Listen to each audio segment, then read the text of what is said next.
देखिए पिछले क्लास में हम लोग मतलब पढ़ लिए थे centre of mass straight wire का, यूनिफॉर्म नॉन यूनिफॉर्म दोनों। अब हमको निकालना है सेंटर ऑफ मास, निकालते हैं। थ्योरेटिकल पार्ट आज चलेगा, है ना। सेंटर ऑफ मास निकालना चाहते हैं। Centre of mass of uniform semi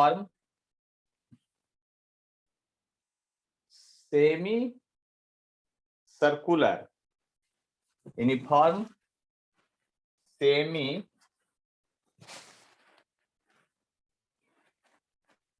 circular, centre of mass of uniform semi circular wire. Uniform semi circular wire है, वायर भी है, यूनिफॉर्म भी है और सेमी सर्कुलर भी है। बात समझ लिया अच्छी तरह से, हम क्या कहना चाह रहे हैं। जो यूनिफॉर्म भी है और सेमी सर्कुलर भी है। तो बात को समझने की कोशिश करते हैं। यहाँ पर आखिर इसको बनाएंगे कैसे, समझेंगे कैसे। देखिए डेरिवेशन में मैथ, बेसिक फिजिक्स में जो मैथ पढ़ाए हैं वो सबका आज यूज होने वाला है। देखिए यहां से यहां तक एक सेमी सर्कुलर वायर बना रहे हैं, देख लिए ध्यान। सेमी सर्कुलर वायर है ये, अर्ध सर्किल है ये। और यहां से हम मान रहे हैं ये सेंटर है। ये क्या है? सेंटर है। और इसको मान रहे हैं कि ये एक्स एक्सिस है और इसको मान रहे हैं कि ये वाई एक्सिस है।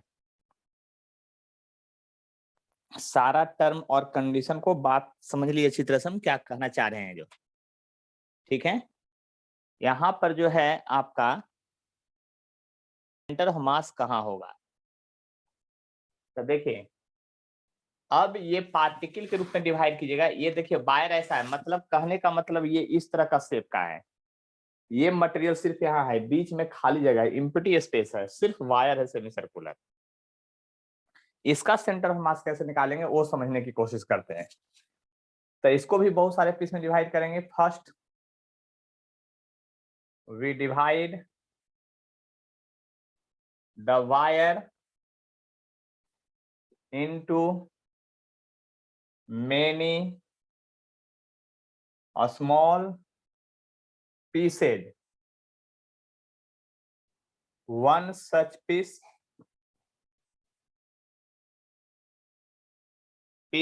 One such piece of length,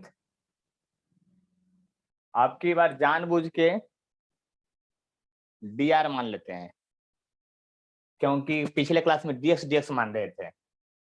length d r taken विच, अब देखिए सबसे पहले इतना लैंग्वेज का बात समझते हैं। First we divide the wire into many small pieces, one such piece of length d r taken.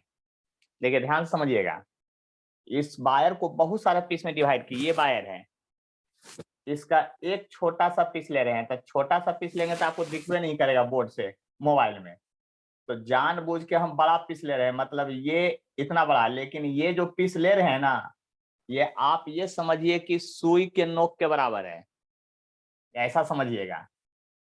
और यही पीस जो है, ये जो पीस ले रहे हैं, ये पीस रेड से जो दिखाएं, ये पीस ये रेड से जो दिखा दिए हैं, यही पीस की लंबाई डी आर है। मतलब डी आर जो है आपका, यही डी आर है। ठीक है, ये पीस की लंबाई डी आर है। अब यह पीस जो है सेंटर पर कुछ एंगल बना रहा है। सेंटर पर कुछ क्या बना रहा है? एंगल। और वो एंगल जो है आपका डी थीटा होगा, छोटा सा एंगल होगा। और क्योंकि छोटा सा पीस के चलते सेंटर पर जो एंगल बनेगा वो आपका क्या बनेगा? डी थीटा ही बनेगा। इस बात को समझ रहे होंगे। और ये एंगल जो एक्स एक्सिस के साथ है, ये एंगल थीटा है। वही है, लिखेंगे which make angle D theta at centre, centre of ring, है ना। देखिए इसका जो रेडियस है सेमी सर्कुलर वायर का जो रेडियस है सेमी सर्कुलर है वायर का रेडियस है, तो आर जो है वह radius of semi circular wire है, सेमी सर्कुलर वायर का है।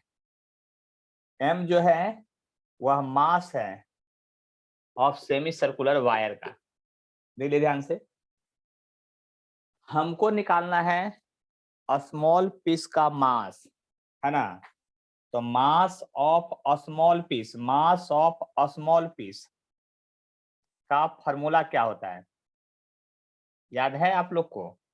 डीएम बराबर, देखिए वायर है तो लीनियर मास डेंसिटी है, लेमडा इंटू डी आर होगा।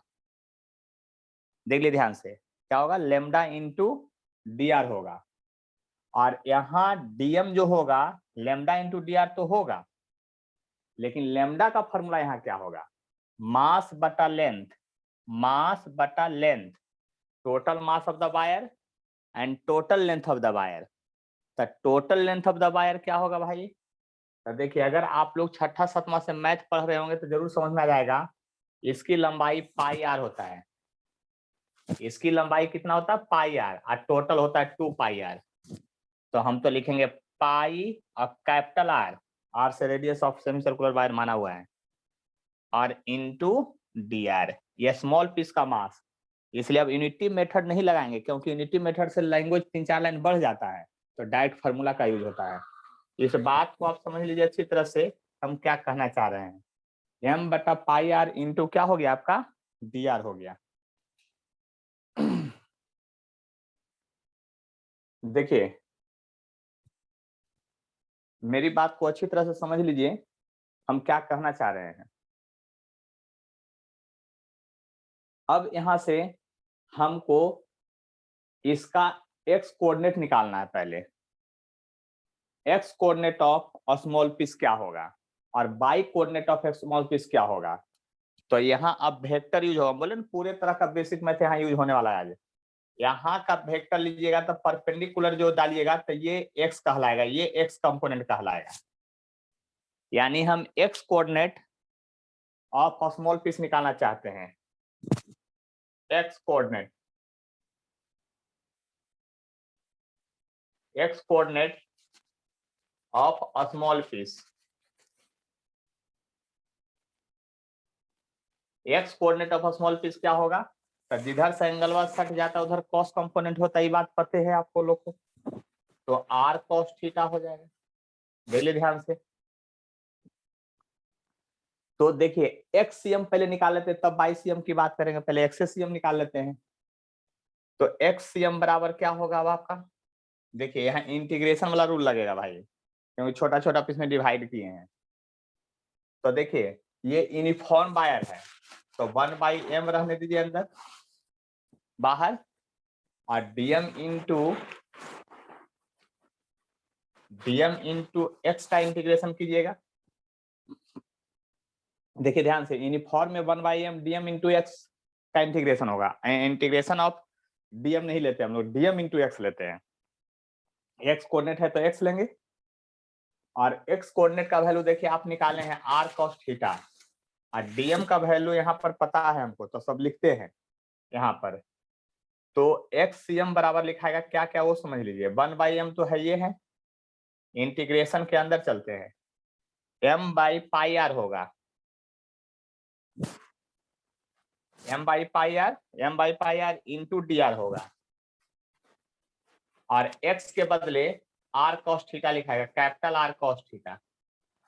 देखिए r से r ये कट जाएगा, बाहर निकलेगा तो m से m कट जाएगा, तो x cm के अंदर बचेगा, देखिए क्या 1/पाई तो बाहर आ जाएगा, और इंटीग्रेशन के अंदर बच जाएगा cos theta into d are. Limit function देखिए ना कैसे कैसे हो गया, उलझ पुलझ गया सब फंक्शन अपने में। एगो कहता है कि एंगल वेरिएबल है, एगो कहता नहीं हम डी आर वेरिएबल है। तब फिर से आइए 10th क्लास के मैथ में। अब देखिए एगो फार्मूला पढ़ते हैं, बोले ना आज मैथ का खेल है, ये फिजिक्स नहीं है मैथ है एक्चुअली। अगर मैथ ऑनर्स लीजिएगा ना तो ये मैथ में पढ़ना है बाद में जाके ये सब चीजों। लेकिन 11 12th में फिजिक्स में पढ़ना है, सेंटर ऑफ मास। तो देखिए ध्यान से समझिएगा हम क्या लिखना चाहते हैं। एगो फार्मूला कभी आप लाइफ में पढ़े होंगे, थीटा इक्वल टू L/R। हम भी बहुत बार पढ़ाए हैं, थीटा इक्वल टू L/R मतलब angle equal to arc by radius. तो एगो बात बताइए कि छोटका पीस के लिए निकालते हैं क्योंकि हमको dr को एलिमिनेट करना है। तो यहाँ से यहाँ तक आर्क है dr, इसका रेडियस r है और थीटा है d थीटा, यानी कि इस फिगर के अनुसार ये थीटा के बदले d थीटा है, r के बदले dr है और बाई r है। इसलिए आप समझ सकते हैं dr बराबर होगा r इंटू डी थीटा। अब dr के बदले ये वैल्यू अगर पुट कीजिएगा यहाँ से तो r बाहर आ जाएगा, तो एक्सियम निकलेगा r बटा पाई, r बाहर निकाल दिया यहाँ से, और इंटीग्रेशन के अंदर बच गया cos theta into D theta. अब फंक्शन सेम हो गया। अब फिर से लिमिट खोजने में कष्ट है हमको, और आप लोग को तो बहुत कष्ट है। देखिए छोटका छोटका पीस ऐसे, इसमें लाखों पीस है, यहाँ से यहाँ तक में लाखों करोड़ों पीस है। तो अगर यहाँ वाला छोटका पीस लीजिएगा, यहाँ वाला सुई की नोक के बराबर लीजिएगा, तो ये जो एंगलवा है वो घटते घटते 0 डिग्री हो जाएगा। यहाँ लीजिएगा तब 45 डिग्री के आसपास होगा। ये वाला पॉइंट लीजिएगा तो 90 डिग्री हो जाएगा। ये वाला पॉइंट लीजिएगा तो 90 से ज्यादा हो जाएगा, और ये वाला पॉइंट लीजिएगा तो 180 डिग्री हो जाएगा। देखिए तो यानी कि लिमिट का जो इंटीग्रेशन होगा उसको रेट से लिखते हैं 0 डिग्री से 180 डिग्री तक। देखिए ये 180 लिखना वो सब 9th 10th वाला बात है, स्टैंडर्ड में अगर लिखना हो तो लिखिए पाई। मजा आ जाता है ये सब लिखने में, है ना। नहीं कहेगा स्टैंडर्ड लिखा हुआ है, आप 180 से बनाइए तो बात वही है, पाई मतलब ही 180 डिग्री होता है। चलिए आप लोग को बिना स्टैंडर्ड वाला बात बता देते, छोड़िए आप लोग आधा कंफ्यूज कर जाइएगा, है ना। इंजीनियरिंग कॉलेज से जाइएगा तो ये सब डाटा 180 डिग्री सब नहीं लिखना है। देखिए हाँ, अब देखिए ध्यान से cos theta into D theta है।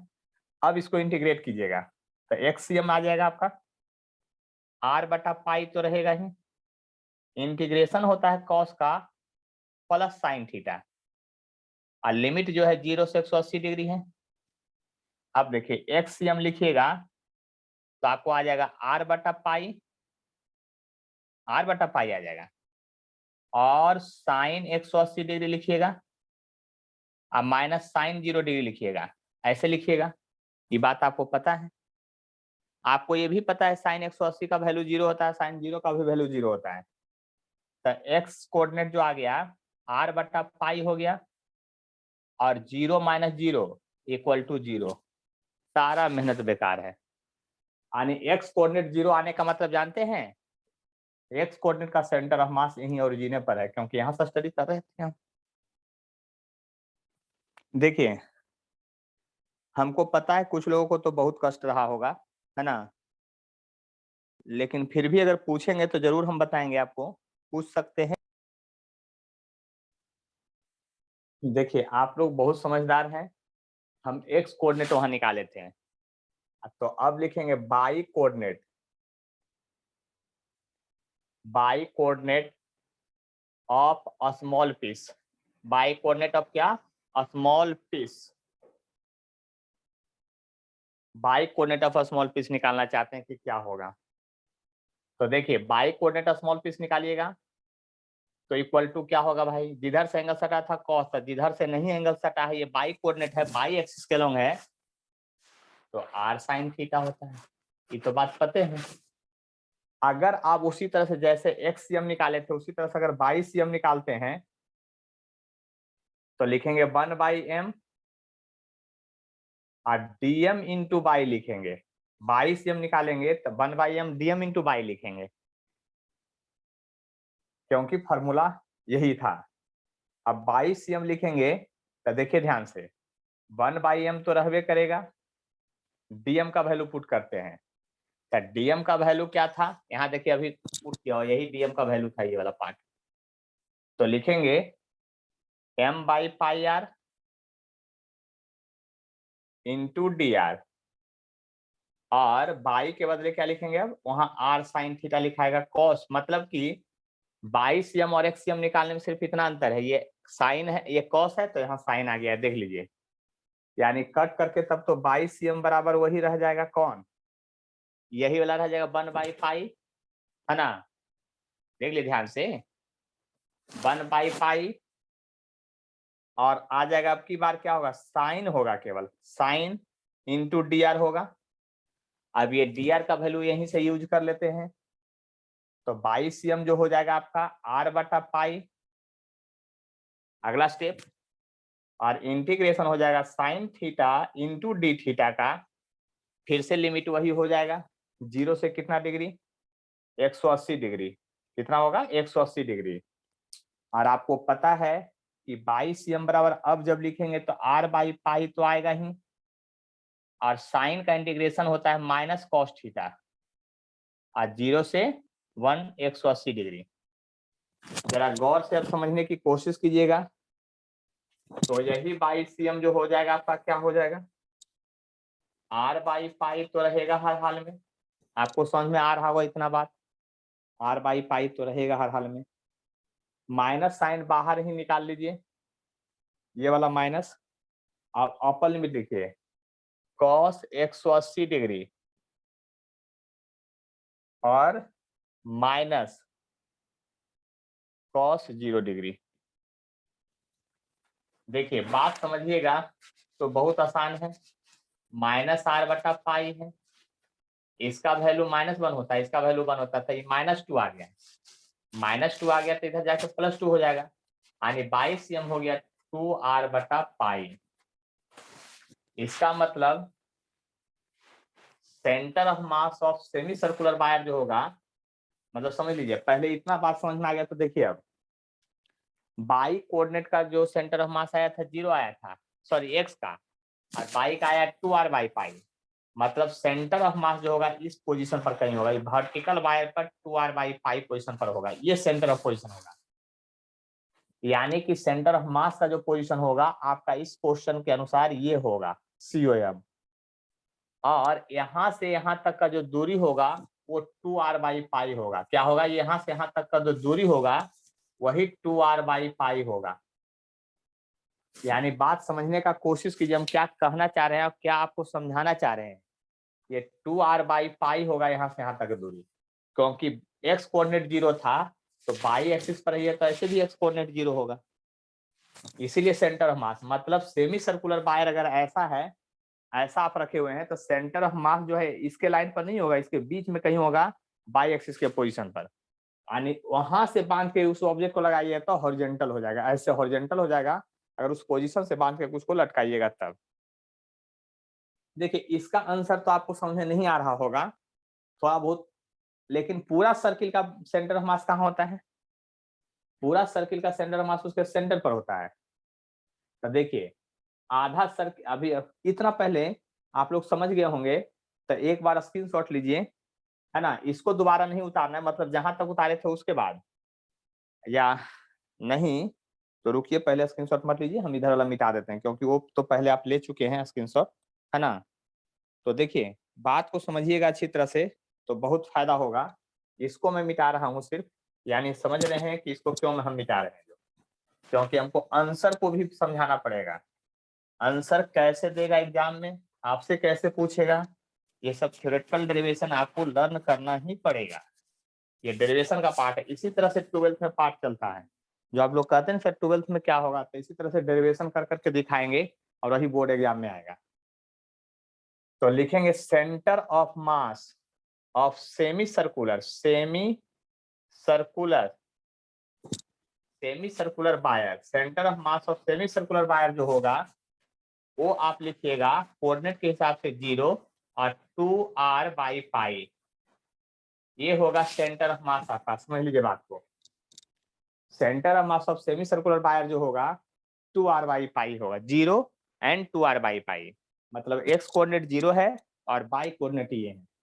लेकिन जरा गौर से समझिएगा मेरी बात को, अब नोट पॉइंट, आपके दिमाग में बहुत सारी घटनाएं हैं जो समझ में नहीं आती है, तो वो नोट पॉइंट में अब ये चलेगा कि अगर सेमी सर्कुलर वायर ऐसा है, मतलब इस तरह से रखा हुआ है, तब इसका सेंटर ऑफ मास का जो कोऑर्डिनेट होगा, सेंटर ऑफ मास का जो कोऑर्डिनेट होगा वो 0 और 2r/पाई होगा। लेकिन अगर ये फिगर आपको एग्जाम में ऐसे ना दे करके ऐसा सेमी सर्कुलर वायर दे दे, तब तो अब लटक जाइएगा, क्योंकि इसका सेंटर ऑफ मास का कोऑर्डिनेट जो होगा इधर होगा। अगर यहाँ ओरिजिन आप मानते हैं तो इसको आप एक्स एक्सिस पॉजिटिव मानिएगा, इसको वाई एक्सिस पॉजिटिव मानिएगा, तो इसका तो सेंटर ऑफ मास यहाँ आ जाएगा। तो इस फिगर के लिए सेंटर ऑफ मास जो होगा COM, ध्यान से सुनते रहिए, नहीं तो महा कंफ्यूजन है। इधर सेंटर ऑफ मास इधर देखिएगा, ये वाला पोजीशन है, तो ये वाला जो पोजीशन सेंटर ऑफ मास है ये तो एक्स एक्सिस पर आया, आपकी बार बाई कोऑर्डिनेट 0 हो गया, यानी कि -2r/π और 0 होगा।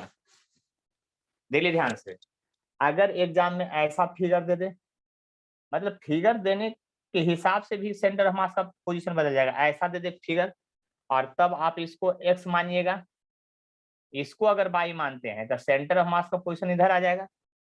तो इसका COM जो होगा इस फिगर के हिसाब से COM लिखिएगा, तो लिखिएगा 0 और -2r/π। क्यों लिखिएगा ऐसा? तो क्योंकि ये y कोऑर्डिनेट में नीचे चला गया, और यदि ऐसा रहे फिगर आपका, ऐसा रहे फिगर, तो आप इसको x एक्सिस मानिएगा और इसको y एक्सिस मानिएगा, यहाँ ओरिजिन 0 मानिएगा, तो आपकी बार सेंटर ऑफ मास इधर आ जाएगा इसका। तो इसका COM लिखने का तरीका जो होगा वो होगा +2r/π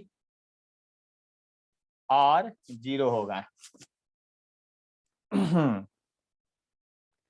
क्या क्या समझे आप लोग? समझ गए ना बात को जो समझा रहे हैं? दिमाग को खोल कर रखिएगा, और फीस का असली मजा समझ गए सर। चलिए आप बताएंगे। बिट्टू सुमन समझ में आ गया है? Yes sir. वेरी गुड, तब तो लगता है कि ऑनलाइन ही पढ़ाने में ज्यादा मजा है, नहीं? चलिए जहाजिया, आप बताइए, समझ में आ गया? Yes sir. Very good. घर पर हैं कि पटना में? घर पर। Very good. पटना आने का अब इंतजार कर लिए, 6 तारीख के बाद कोचिंग खोल रहे हैं। चलिए रुद्राक्ष समझ में आ गया है आपको? Yes sir. Very good. चलिए तब तो लगता है फीस भी आसान कर दिए हैं आप लोग, नहीं? चलिए रितिका, आपको समझ में आ गया है? Yes sir. Very good. तो चलिए अब हम आगे इसको स्क्रीनशॉट ले, समझ गए ना बात को? एकदम कंपटीशन में जाने के पहले आंसर याद होना चाहिए, डेरिवेशन नहीं। आप बताइए डेरिवेशन कीजिए तो कितना टाइम लगेगा आपको, और सबका डेरिवेशन आपको समझ में भी नहीं आएगा। इतना मैथ अभी आप पढ़े भी नहीं है कि सबका डेरिवेशन आपको समझ में आ जाए, है ना? तो आंसर याद करना पड़ता, लेकिन एक और डेरिवेशन करके दिखाते हैं, थोड़ा टेढ़ा मेढ़ा है लेकिन करके दिखाते हैं, ठीक है? देखिए वह डेरिवेशन क्या है उसको भी देख लेते हैं, है ना, अच्छी तरह से। देखिए यहाँ पर जो डेरिवेशन है वह डेरिवेशन ये है, centre of mass of uniform. Uniform का सिर्फ पढ़ना है आपको, नॉन यूनिफॉर्म में और फंक्शन दिया रहता है। जैसे कल बना रहे थे, centre of mass of uniform semi circular, आपकी बार रिंग के बदले डिस्क आ गया है, डिस्क, सेमी सर्कुलर डिस्क है। देख लीजिए ध्यान से, क्या है? सेमी सर्कुलर डिस्क है। अब देखिए सेमी सर्कुलर डिस्क का निकालना है सेंटर ऑफ मास, तो डिस्क और रिंग में कितना का फर्क है ये तो आपको समझ में आ ही गया है। अगर ये डिस्क है ऐसा, तो डिस्क और रिंग में यही फर्क है कि रिंग डिस्क में आपको पूरा ये मटेरियल अंदर फुलफिल रहेगा, मतलब इस तरह से बनाना पड़ेगा पिक्चर को आपको, और फिर से आपको ये कोऑर्डिनेट एक x कहलाएगा, ये कोऑर्डिनेट एक y कहलाएगा। ये पूरा डिस्क है आपको, इसीलिए इसमें डॉटेड लाइन सब जगह दिखा दिए, डिस्क है पूरा। और ये 0 0 ओरिजिन है। अब बताइए यहां से जब सेंटर ऑफ मास हम निकालेंगे तो सॉल्यूशन आखिर कैसे करेंगे? अगर आप इसको बहुत सारे लाखों करोड़ों पीस में डिवाइड कर दीजिएगा तो लिमिट आपको नहीं मिलेगा, क्योंकि पॉइंट तो यहाँ भी है, पॉइंट तो यहाँ भी है, यहाँ भी है, यहाँ भी है, इधर है, ऑल डायरेक्शन में फैला हुआ है, तो इसको आप पॉइंट में डिवाइड करके नहीं बना सकते हैं। प्रोसेस को याद कीजिए, इलेक्ट्रोस्टैट में सब इसी तरह से डेरिवेशन करेंगे। 12th का पहला चैप्टर बहुत डेंजरस है, सबसे फर्स्ट चैप्टर।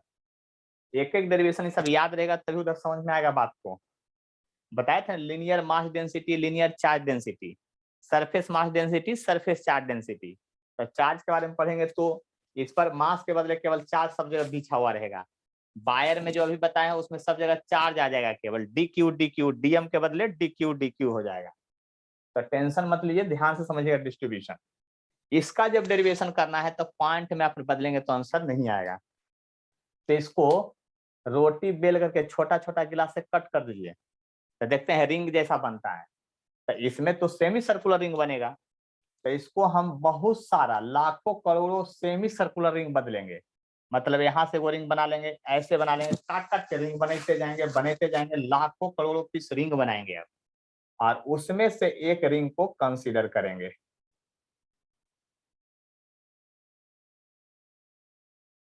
आया समझ में? ये रेड से एगो रिंग बना रहे हैं, रेड लाइन से, है ना। ये वाला लाइन जो है एगो रिंग है, बस समझ लीजिए एक रिंग है, इतना मोटा रिंग को काट करके बना लिए हैं। और ऐसा ऐसा रिंग तो लाखों करोड़ों बनेगा, छोटा बनेगा, फिर बड़का बनेगा, फिर बड़का बनेगा, फिर बड़का बनेगा, फिर बड़का बनेगा, बहुत सारा बनेगा रिंग, है ना। उसमें से एक छोटा रिंग को कंसीडर करेंगे, तो वही यहाँ मान रहे हैं। उसमें से एक रिंग को कंसीडर कर रहे हैं, उसमें से क्या कर रहे हैं, एक रिंग को कंसीडर कर रहे हैं, ठीक है। एक रिंग को कंसीडर कर रहे हैं जिसकी रेडियस स्मॉल आर है, जिसकी रेडियस स्मॉल आर है, और जिसकी थिकनेस जो है वो डी आर है। जिसकी थिकनेस है जो डी आर, मोटाई है जो डी आर है। देखिए सबसे पहले लिखने के पहले कुछ कुछ टर्म लिखा जाता है डेरिवेशन में। सबसे पहले लिखेंगे आर जो है वो रेडियस है, किसका रेडियस है वो समझ लीजिए, radius of semi circular disc है, radius of semi circular disc है ये। एम जो है mass of semi circular disc है, क्या है, मास है सेमी सर्कुलर डिस्क का। रेडियस के बाद क्या है, वो मास है। लिखेंगे लैंग्वेज में, first B divide the semi circular disc into many thin semi circular concentric ring. बाप रे बाप, इतना लैंग्वेज खतरनाक नहीं। देखिए लिखे first B divide the semi circular disc को बहुत सारे पतला पतला सेमी सर्कुलर कंसेंट्रिक, यानी सबका सेंटर से जैसे तैसे नहीं काटना है। यहाँ भी वो छोटा रिंग बनाएंगे तो उसका सेंटर ही होना चाहिए, फिर एक बनाएंगे उसका सेंटर ही होना चाहिए, फिर बनाएंगे उसका सेंटर भी होना चाहिए, इसका भी सेंटर वही होना चाहिए, सबका सेंटर सेम, उसको कहते हैं कंसेंट्रिक, जिसका में सबका सेंटर सेम हो। डिवाइड कर दिए concentric ring. One such ring taken, क्या किए, taken, one such ring taken of radius r and thickness d r. ये थिकनेस लिखा हुआ, थिकनेस मतलब मोटाई डी आर है। मतलब सोचिए अब डेरिवेशन कैसे हो रहा है, थिकनेस डी आर लिए हैं। अब हमको यहाँ पर मास निकालना है, किसका, तो मास ऑफ थिन रिंग का लीजिए, सॉरी सेमी सर्कुलर रिंग लिख दीजिए, थिन सेमी सर्कुलर रिंग का मास निकालना है। देखिए यहाँ पर बहुत गौर से समझिए, mass of thin semi circular ring को हम डीएम मानेंगे। और डीएम देखिए यहाँ पर लिनियर मास डेंसिटी से काम नहीं चलेगा, क्योंकि ये सरफेस है तो सरफेस मास डेंसिटी से काम चलेगा। तो surface mass density into DA, DA मतलब इस वायर, इस रिंग का जो छोटा पीस लिए रेड वाले का एरिया लेना। चलिए बात समझने की कोशिश करने के बाद आगे बढ़ते हैं। हमको निकालना है इस रेड पार्ट का एरिया सिर्फ। तो देखिए हम रेड पार्ट को ना काट के पहले हटा देते हैं। रेड पार्ट जो था ऐसे, ये रेड पार्ट को सिर्फ बनाते हैं, रेड पार्ट वाला सिर्फ बनाते हैं। चलिए रेड पार्ट को बना रहे हैं, इसलिए रेड ही पार्ट से हम बनाते हैं इसको। हम इसको रेड ही पार्ट से बनाते हैं, ये वाला। और इसके सेंटर से इसका जो रेडियस, हम रेड पार्ट का एरिया सिर्फ निकालना चाहते हैं, जो लाल से घेरा मारा हुआ है ना। और आपको पता है इस रेड पार्ट का एरिया जो है वो आर है, सॉरी रेडियस आर है और थिकनेस जो है इसका डी आर है। तो इसका एरिया निकालने का एक आसान तरीका और टेक्निक बताते हैं जो एकदम बहुत ही इंटरेस्टिंग है। समझ गए तो समझिए कि बहुत कुछ समझ गए। क्या करते हैं, इस रिंग अंदर वाले का तो एरिया निकाल, सिर्फ रेड पार्ट होता है। रेड पार्ट को ना खींच के लंबा कर दीजिए, जो रेड पार्ट है ना उसको खींच के लंबा कर दीजिए। क्योंकि वो तो रिंग जैसा था, खींच के लंबा कीजिए तो ऐसे लंबा हो जाएगा, ये नहीं हो जाएगा। और खींच के लंबा कीजिएगा तो आपको पता है ना कि इसकी मोटाई जो हो जाएगी, ये मोटाई, इसकी रिंग का जो मोटाई है वो डी आर है। वो तो क्वेश्चन में दिल था, माने थे। इसकी लंबाई कितना हो जाएगा, तो ये वाला लंबाई जो होगा ना पाई इंटू आर होगा, स्मॉल वाला आर। इतना बात समझ में आया। तो देखिए एरिया ऑफ थिन रिंग क्या होगा, एरिया ऑफ थिन रिंग क्या होगा, जिसको हम डीए से डिनोट करेंगे। और जानते इसका एरिया क्या होगा, लंबाई गुने चौड़ाई, पाई आर इंटू डी आर। आप लोग बेहोश है ना, पूछ लीजिए अगर कुछ पूछना है तो, नहीं तो बेहोश फिर रहिएगा। एरिया निकालने का थिन पीस, अब दिमाग को बढ़ाइए। हम बोले थे ना सेंटर और मतलब वर्क ऑफ एनर्जी के बाद जो है ना फिजिक्स का एक अलग रूप है, उस रूप को समझते भी चलना है, डेली याद भी करते जाना है। जो एक दिन छोड़ दीजिएगा, नहीं याद कीजिएगा, अगला दिन वो परेशान रहिएगा एकदम। समझ लिए, एक एक टर्म को ध्यान से समझ के रखना है। तो पाई आर इंटू डी आर, अगर नहीं समझ बोलिए एरिया वो लेगा पाई आर स्क्वायर बाई 2 नहीं, पाई आर इंटू डी आर होगा एरिया। क्योंकि हमको सिर्फ रेड पीस का एरिया चाहिए था, उसके अंदर का एरिया हमको नहीं चाहिए था। ठीक है, तो mass of a small piece अब यहां से निकलेगा, यानी कि डीएम का वैल्यू जब निकालेंगे अब, तो lambda into sigma into d are. Sigma surface mass density होता है, ध्यान से सुनिएगा, ये होता है सरफेस मास डेंसिटी। तो मास बटा एरिया इसको लिखिएगा, क्या लिखिएगा, मास बटा एरिया।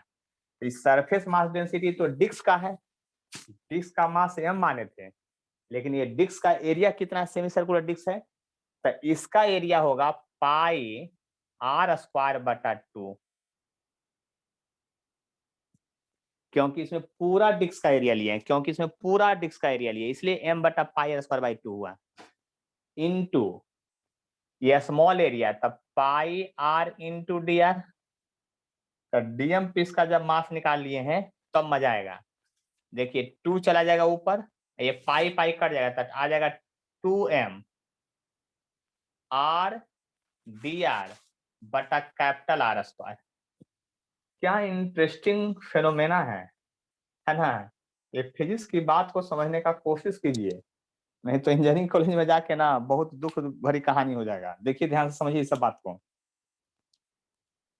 सोचिए 11th में जब इतना परेशान आपको कर रहा है, डीएम पीस का मास निकालने के लिए आपको क्या क्या करना पड़ा है, यहाँ तक समझिए। अभी डेरिवेशन का आधा पार्ट गए हैं, यहाँ तक समझ लीजिए, क्योंकि स्क्रीनशॉट लीजिएगा, सबको हम मिटाएंगे। हमको डीएम पीस का सिर्फ मास चाहिए था। यहाँ तक में किन्हीं को कष्ट है तो क्लियरली हमसे पूछ सकते हैं, हम हर एक फेनोमेना को समझाने के लिए तैयार हैं। चलिए प्रियांशु, समझ में आ गया है, प्रियांशु सिंह।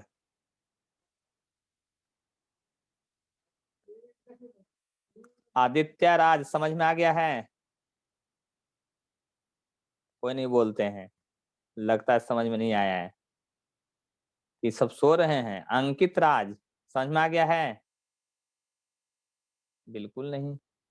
आर्यन जयकार,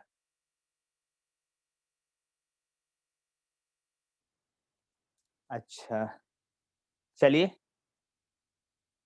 अच्छा आप लोग अनम्यूट नहीं हो सकते थे, चलिए कोई बात नहीं है, अब बोल दीजिए, आप समझ में आ गया, समझ में आ गया है? हाँ बोलिए। Yes sir.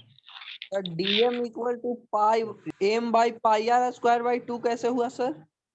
देखिए सरफेस मास डेंसिटी का फॉर्मूला आपको पता है, पिछले क्लास में याद करने बोले थे, सरफेस मास डेंसिटी बराबर होता है मास बटा एरिया, यस और सर। मास डिस्क का और area of semi circular disc कितना होता है आप खुद बताइए।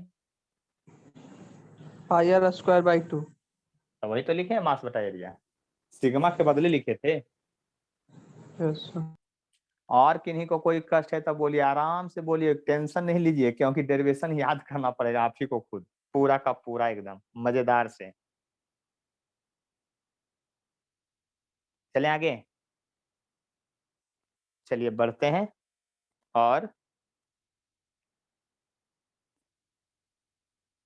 अभी अभी पढ़े थे इसलिए लिखते हैं, वी नो डैट, हम लोग जानते हैं, क्या जानते हैं, centre of mass of uniform semi circular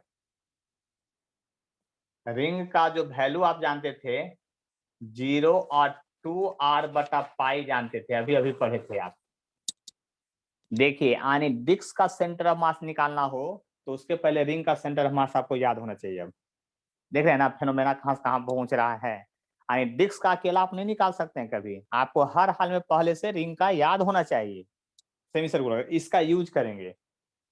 तो इसलिए अब आप देखिएगा ध्यान से, centre of mass of semi circular disc का जब लिखिएगा तब यूनिफॉर्म तो है ये था, तब 1/m तो रहबे करेगा, ये इंटीग्रेशन होगा dm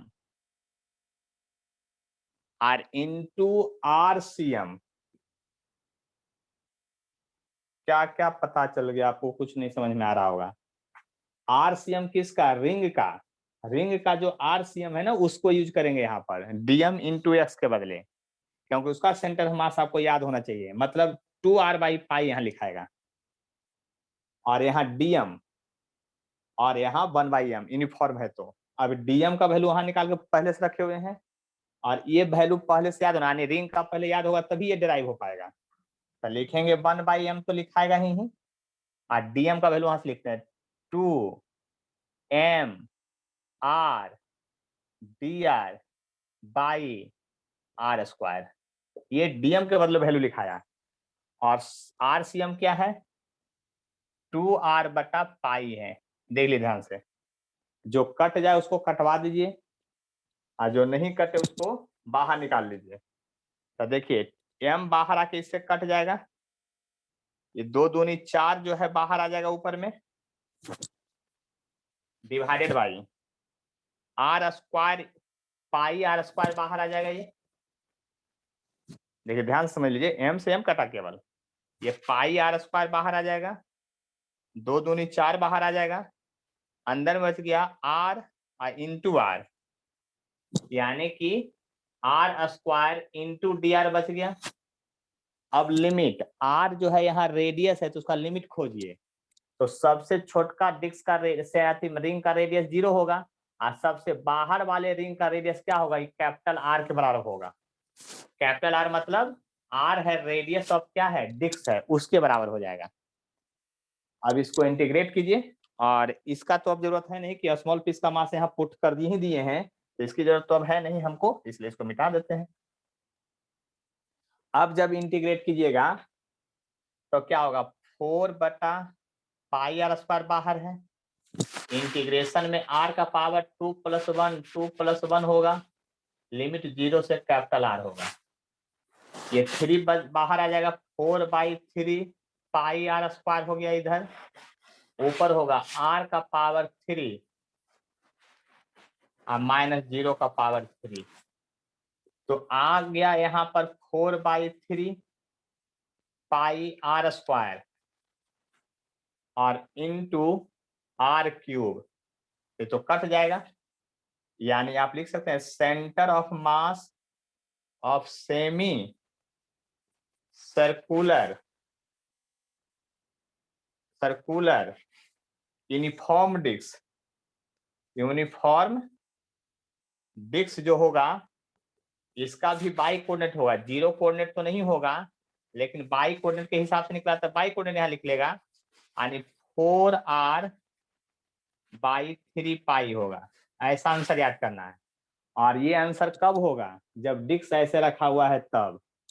फिर से घुमा फिरा सकते हैं नोट पॉइंट में एक आध बार।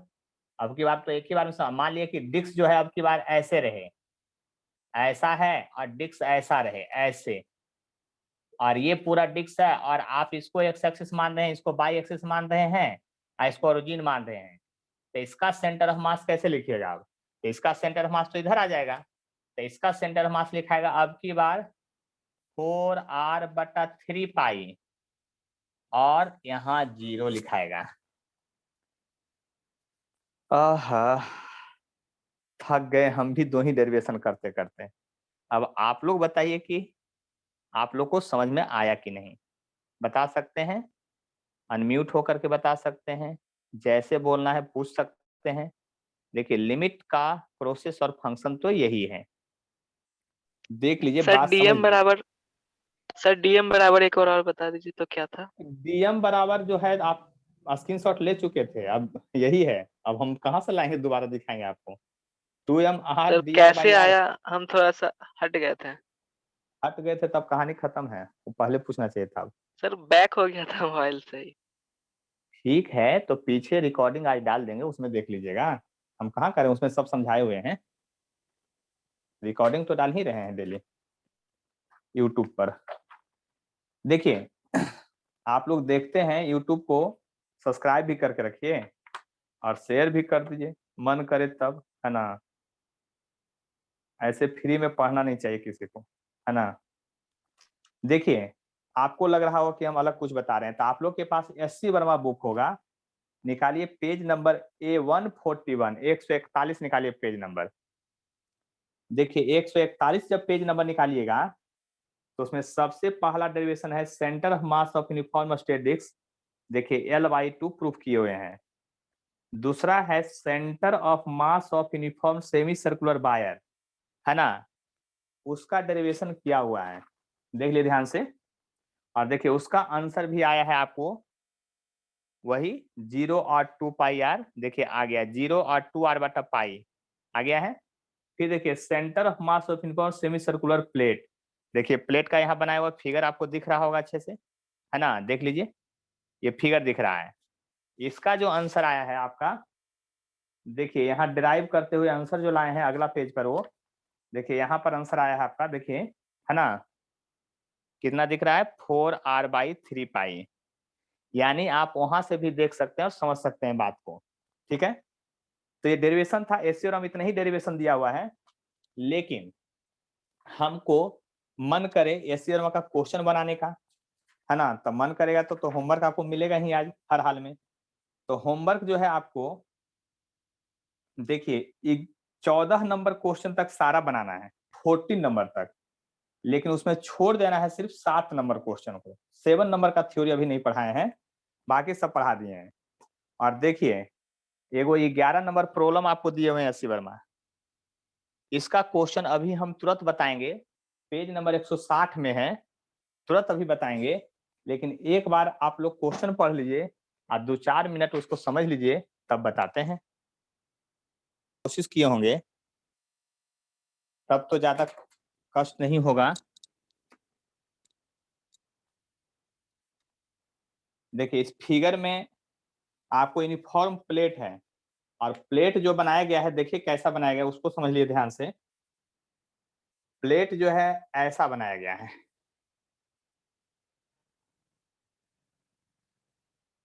प्लेट जो है ऐसा कुछ बनाया गया है,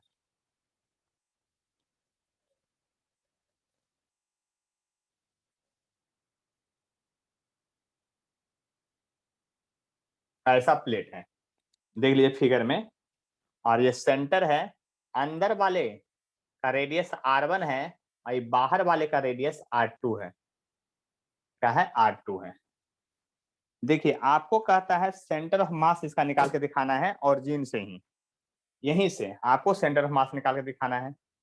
लेकिन देखिए आप जरा गौर कीजिए, इसको एक्स एक्सिस मानिएगा, इसको वाई एक्सिस मानिएगा, ये ऐसे वाई एक्सिस जाएगा ये। तो ये था पूरा, इसके पहले जो हम डेरिवेशन देखे पूरा क्वेश्चन था आपका, पूरा प्लेट था, लेकिन इसमें अब प्लेट में भी खाली जगह है, ऐसा पिक्चर है। मतलब आपका प्लेट सिर्फ यहीं तक भरा हुआ है, ऐसे भरा हुआ है, यहीं तक है, यही फुलफिल है, ऐसा है। आपको इसका सेंटर ऑफ मास निकालना है।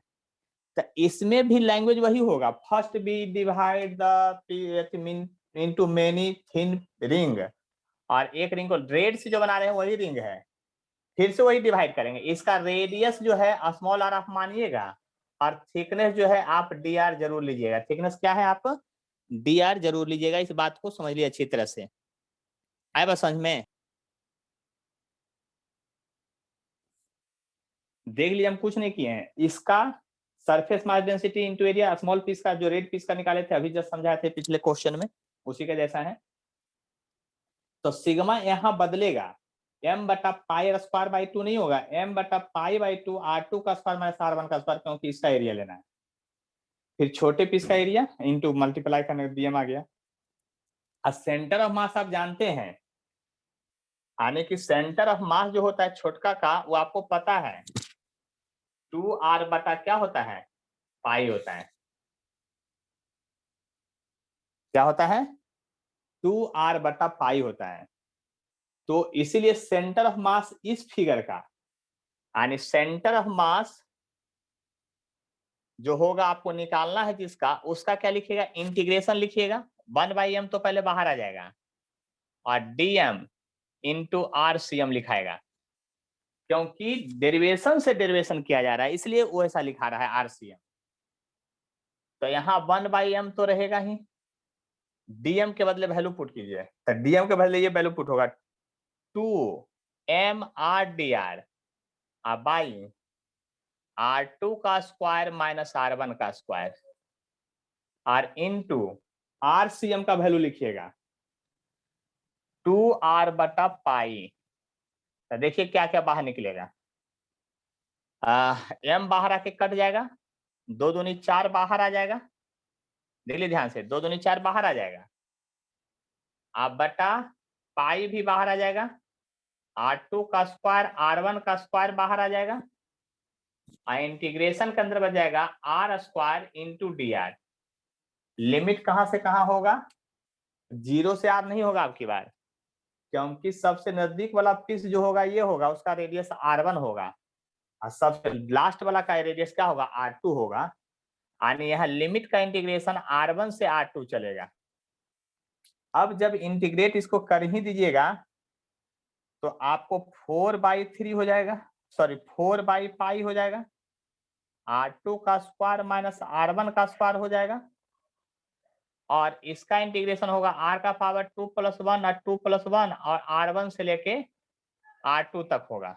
देख लीजिए ध्यान से, ये 3 इसका बाहर आ जाएगा, तब 4/3 पाई आ जाएगा, r2 का स्क्वायर माइनस r1 का स्क्वायर आ जाएगा। देख लीजिए ध्यान से, और इसका लिमिट जब रखिएगा तो r2 का क्यूब माइनस r1 का क्यूब होगा, r2 का क्यूब माइनस r1 का क्यूब होगा। आपका ये आंसर हो गया। लेकिन SC वर्मा ये आंसर नहीं दिए हैं, SC वर्मा ये आंसर नहीं दिए, तो इसके बाद का आंसर आपको खुद मिलाना पड़ेगा। a cube minus b cube का फॉर्मूला तोड़िएगा, इसको a square minus b square का फॉर्मूला तोड़िएगा, जो कट जाएगा उसको कटवा दीजिएगा, और SC वर्मा से आपका आंसर मिल जाएगा। बात समझ में आ गया, हम क्या बोले, जो हम यहाँ तक सॉल्यूशन कर दिए हैं लेकिन आंसर आपका नहीं मिलाए हैं, तो हम इसलिए भी फॉर्मूला नहीं लिख रहे हैं क्योंकि आपको उलट के देखना पड़ेगा एक बार। a Q minus b Q लगता है 8वां क्लास में फॉर्मूला पढ़ते थे अलजेब्रा में, और a square minus b square का फॉर्मूला दोनों पुट कीजिएगा, है ना, तब जाके सॉल्यूशन मिलेगा। आए बस समझ में। अब किन्हीं को अगर कुछ भी डाउट है तो पूछिए, हम बतलाने के लिए तैयार हैं, एकदम अच्छे से तैयार हैं।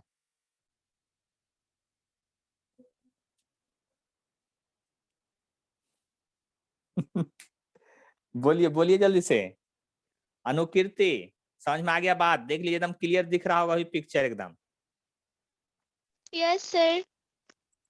अमित कुमार, आप माइक ऑन कीजिए, बहुत मैसेज आप करते हैं। Yes sir, yes sir. आप a cube minus b cube का फॉर्मूला बोलिए, बहुत 8वां क्लास में मैथ पढ़े हैं। A square plus b square plus 2ab बस ए अच्छा ठीक है आप बना लीजिए, छोड़िए माइनस बी, बना। ए माइनस बी। आप जो है घर में बना लीजिएगा। देखिए होमवर्क है 1 से लेके 14 तक एससी वर्मा का क्वेश्चन कल बताएंगे, और 7 नंबर केवल छोड़ के बनाइएगा, बाकी सब थ्योरी पढ़ा दिए हैं, है ना, A to Z। और एससी वर्मा तक का क्वेश्चन पढ़ा दिए तो समझिए कि आपको सब कुछ समझ में आ गया है, तो ज्यादा टेंशन नहीं होगा। और कल सेंटर ऑफ मास समाप्त होगा, उसका प्रोविजन चालू करेंगे, ठीक है। तो आज अब छुट्टी, आप लोग को भी टेस्ट देना है, आ जाइएगा 10 बजे तक सेंटर पर, टेस्ट दे दीजिएगा, ठीक है।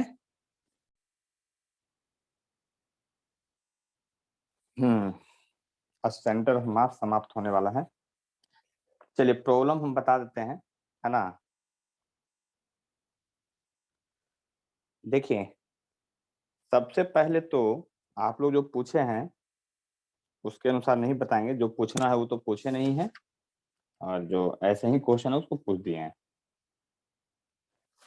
चलिए हम बताते हैं। सबसे पहले आप लोग पहला नंबर क्वेश्चन देखिए एससी वर्मा का, एससीबी का पहला नंबर कहता है 3 particle of masses 1 kg 2 kg 3 kg है, आने की आपका एबीसी लोकेट, तो find the centre of mass of the system. तो देखिए centre of mass of the system आज पूरा रिवीजन ही हो जाएगा आपका, क्योंकि हर एक टॉपिक जो पढ़ा है उसका क्वेश्चन यहाँ आ जाएगा। ए बी सी एक ट्रायंगल माने हैं, देख लीजिए बात समझ लीजिए अच्छी तरह से। ए पर जो है आपका 1 kg का ब्लॉक है, 2 पर जो है 2 kg का ब्लॉक है, और सी पर जो है 3 kg का ब्लॉक है। साइड जो है आपका 1 मीटर है, इक्विलैटरल ट्रायंगल है। कहता है लोकेट द सेंटर ऑफ मास। देखिए सेंटर ऑफ मास के बारे में इतना पढ़ने के बाद थोड़ा अपना कंसेप्ट को एलोबरेट कीजिए, है ना, और समझने की कोशिश कीजिए कि सेंटर ऑफ मास जो है एक ही जगह होता है, लेकिन आंसर लिखने का स्टाइल जो है वो अलग होता है। देखिए हम जो बनाएंगे फिगर में उसके अनुसार गलत हो जाता है। आप एससी वर्मा का आंसर देखिए, वो लिखे हैं taking A B as x axis and A as the origin, तब वो आंसर आया है। मतलब क्वेश्चन यहाँ पर आंसर के अनुसार, क्वेश्चन इसका आंसर जो है आपको क्वेश्चन के अनुसार बनता है। मतलब कैसे बनाना है वो आपको दिया हुआ रहेगा ऑप्शन में। जैसे कि हम बीसी को ओरिजिन मान के चलेंगे एक्स एक्सिस और बी को ओरिजिन, तब आपका आंसर एससी वर्मा में जो दिया हुआ है वो नहीं आएगा। देखिए फिर से समझिए हमारी बातों को। हम ये कह रहे हैं कि सेंटर ऑफ मास इसका तो यही कहीं होगा, मान लेते हैं, लेकिन यहां से खड़ा होकर देखिएगा तो अलग दूरी पर दिखाई देगा, यहां से खड़ा होकर देखिए तो अलग कोऑर्डिनेट में दिखाई देगा। ये फिक्स्ड है, बट देखने का नजरिया के अनुसार गड़बड़ हो जाएगा। मेरी बात को समझने की कोशिश कीजिए। जैसे ये पूरे बोर्ड का मान लीजिए सेंटर ऑफ मास यहाँ पर है, पूरे बोर्ड का सेंटर ऑफ मास जो है आपका यहाँ पर है, ये बात हम बता रहे हैं, ठीक है। पूरे बोर्ड का सेंटर ऑफ मास यहाँ पर है। जब पूरे बोर्ड का सेंटर ऑफ मास जब यहाँ पर है तो बात को समझिए आपका क्या होगा। पूरे बोर्ड का सेंटर ऑफ मास यहाँ है। अब इस कॉर्नर पर कोई खड़ा होकर देखेगा तो अलग डायरेक्शन में कोऑर्डिनेट में बताएगा, यहाँ ऑरिजिन मानेगा तो अलग कोऑर्डिनेट बताएगा, यहाँ कोई है तो अलग कोऑर्डिनेट बनाएगा। कहने का मतलब ये आंसर फिक्स्ड है, बट लिखने का तरीका बदल जाएगा, तब क्वेश्चन के अनुसार लिखने का तरीका बदल जाता है। तो देखिए हम जो बना रहे थे उससे गलत आंसर आता है। क्यों? तो क्योंकि ये लिखे हुए हैं यहाँ पर कि ए बी को एक्स एक्सिस मानिए, ए बी को एक्स एक्सिस और सी को ऊपर भेजिए, ऐसा वो कह रहे हैं। तो जब वो कह रहे हैं एससी वर्मा तो उनका बात तो मानना पड़ेगा हमको, तो हमको अपना डायरेक्शन बदलना पड़ेगा। देखिए बात को समझने का कोशिश कीजिएगा परफेक्टली। वो कहे ए बी को एक्स एक्सिस मानो, है ना, और ओरिजिन जो मानना है इसको एक्स मानने के लिए कहे हैं और इसको ओरिजिन मानने के लिए कहे हैं। इसका मास 1 kg था, इसका मास 2 केजी था, इसका मास 3 केजी था। अब कहते हैं कि सेंटर ऑफ मास निकाल के दिखलाना है। क्या कहते हैं? सेंटर ऑफ मास आपको निकाल के दिखलाना है इसका। तो जरा गौर कीजिएगा, हम तो पहले लिखेंगे XCM। हम भी अपने आदत से एकदम पूरी तरह से वाकिफ हैं कैसे निकालना है। जो mass of A, distance of A, mass of B, distance of B, mass of C, distance of C by m A, m B और एम सी। बात को समझने की कोशिश कीजिए, डायरेक्ट जो पूछेंगे फटाफट बताना है। देखिए XCM क्या होगा, पहले आप जहां पर खड़े हैं वही है ये पॉइंट। तो आप बताइए जहां पर खड़े हैं वहीं पर ये पॉइंट है, तो इसका XCM क्या होगा? 0 होगा। यानी कि position of particle from origin ये क्या होगा? 0 होगा। तो मास 1 गुने 0 लिखेंगे। इसको जब लिखेंगे तब क्या होगा? इसको लिखेंगे तो लिखेंगे 2 गुने 1 मीटर, क्योंकि इसका x कोऑर्डिनेट 1 मीटर है। लेकिन इसका x कोऑर्डिनेट कितना होगा? इस पार्टिकल का x कोऑर्डिनेट कितना होगा? तो देखिए ये 60 डिग्री होता है इक्विलैटरल ट्रायंगल में। तो x कोऑर्डिनेट होगा, ये लंबाई 1 मीटर है, तो 1 cos 60 डिग्री। और बाई कोऑर्डिनेट कितना होगा? 1 sin 60 डिग्री। देखिए बात को समझिए, ये सेंटर ऑफ मास है, ये मैथ है, समझना पड़ेगा बात को। यहाँ से वेक्टर मेथड से निकाल दिए, यहाँ से 1 मीटर है, तो यहाँ पर इसका x कोऑर्डिनेट लिखना है, तो लिखेंगे 3 केजी था और 1 cos 60 डिग्री। तो इंटू 1 cos 60 डिग्री का मतलब 1/2 cos 60 और divided by total mass of the system. तो देखिए अगर मेरे हिसाब से चलिएगा तो XCM क्या आ जाएगा? देखिए यहाँ ये हो जाएगा 2 + 3/2 डिवाइडेड बाई 6। तो एलसीएम लीजिएगा तो 4 3 7/2 गुने 6 यानी 7/12 मीटर की दूरी पर होगा। एक्स कोऑर्डिनेट 7.12 मीटर पर होगा। ये बात को आप समझ लीजिए अच्छी तरह से, हम क्या कहना चाह रहे हैं। जो आया बात समझ में? इसके बाद जो है आगे बात समझने के लिए तैयार है। इसके बाद देखिए क्या है उसको समझ लीजिएगा। 22 cm लिखेंगे तो MA/A, MB/B, MC/C, MA, MB, MC। तो 22 cm क्या होगा? देख लीजिए ध्यान से समझ लीजिए मेरी बात को, हम क्या कहना चाह रहे हैं। 22 cm होगा आखिर क्या? तो 22 cm क्या होगा उसको समझ लीजिए, है ना। 22 cm क्या होगा उसको समझ लीजिए। तो इसका बाई कोऑर्डिनेट भी 0 होगा, क्योंकि आप जहां पर है वहीं पर है इसका कोऑर्डिनेट। तो 1 गुने 0 तो होगा ही हर हाल में, प्लस 2 केजी का बाई कोऑर्डिनेट कितना लें? 0 लेंगे। 2 केजी का भी बाई कोऑर्डिनेट क्या लेंगे? 0 लेंगे। क्यों लेंगे 0 बाई? क्योंकि जो x पर है उसका बाई का मान 0 होता है। अब 3 का लेंगे 3, और देखिए बाई कोऑर्डिनेट है sin 60 √3/2, 1 केजी 2 केजी 3 केजी।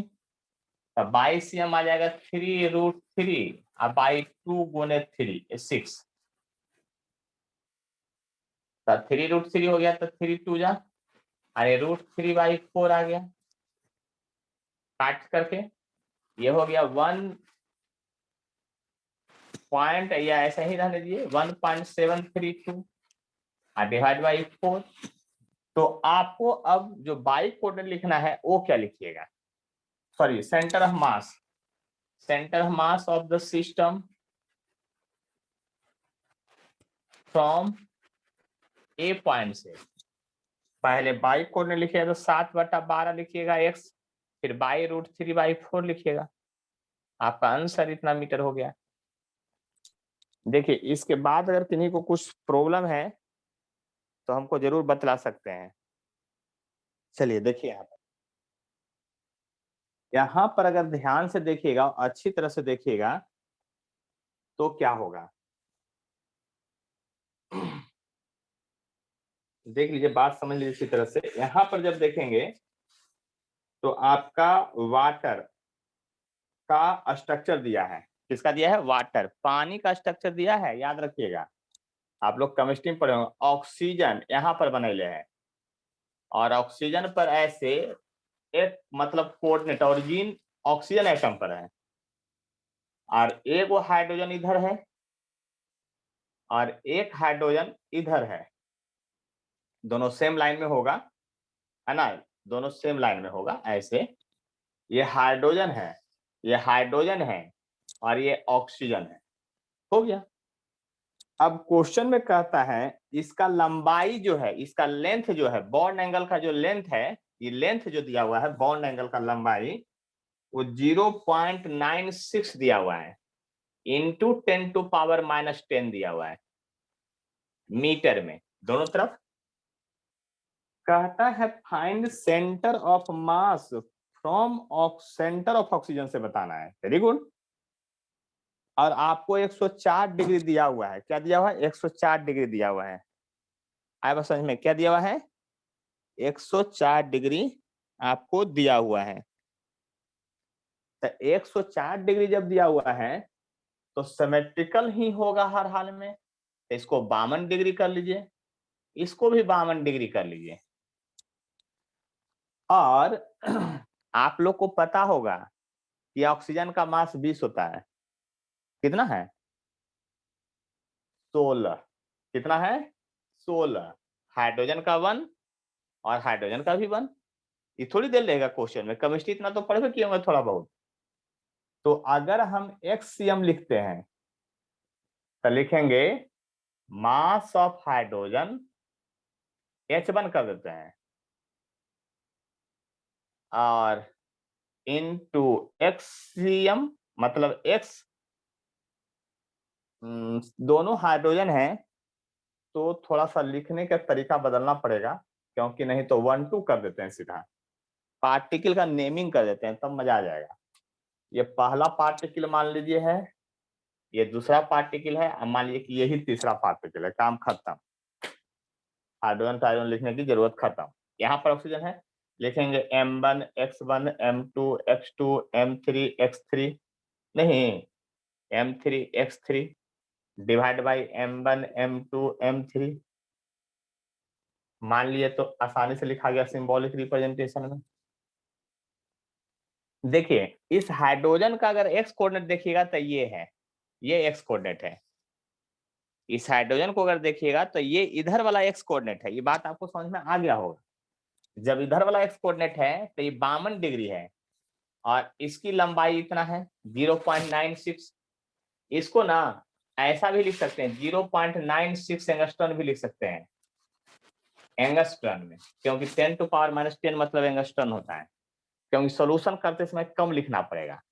तो इधर वाला जो एक्स कोऑर्डिनेट होगा, इसका एक्स कोऑर्डिनेट वो माइनस होगा, क्योंकि ओरिजिन से इस तरफ है। तो लिखेंगे हाइड्रोजन का मास 1 गुने माइनस 0.96। अब एंगस्ट्रॉन लिखने की जरूरत नहीं, यूनिट। और ये वाला सामने कॉस, ये वाला सामने साइन होता है, तो साइन 52 डिग्री। काम खत्म है। इस हाइड्रोजन को लिखिएगा तो लिखिएगा 1 इंटू 0.96 साइन 52 डिग्री। सर वैसा क्यों लिख रहे हैं? तो इधर क्योंकि पॉजिटिव एक्स की ओर है, फोर्थ क्वाड्रेंट में एक्स पॉजिटिव होता है। और 16 गुने 0, 16 गुने 0 क्यों लिए? जहां पर खड़े हैं वहीं पर ऑक्सीजन है, जहां ऑरिजिन है। 1 1 16 देख लीजिए। तो XCM ये आ जाएगा 0, क्योंकि जितना ये माइनस है उतना ही प्लस है, इधर तो 0 है, ये है, तो XCM आ गया 0। देख लीजिए। अब 22 CM जब निकालने चलिएगा तो दिमाग तो लगवे कीजिएगा। M1/1 M2/2 M3/3 by total mass m1 m2 m3। मजा आ गया, देख लिए ध्यान से। अब जब यहां पर चलिएगा तो यहां सब बनाते हैं बाई सीएम को, एकदम विजुअलाइजेशन होगा, टेंशन मत लीजिए, टेंशन लीजिएगा तो गड़बड़ हो जाएगा। देखिए यहां पर अगर बात आप समझने की कोशिश करते हैं कंफर्मली एकदम 100% सही, तो हम कहां पीछे हैं। ये 52 डिग्री है, ये 52 डिग्री है।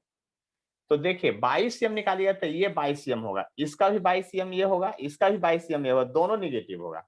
वाह वेरी गुड।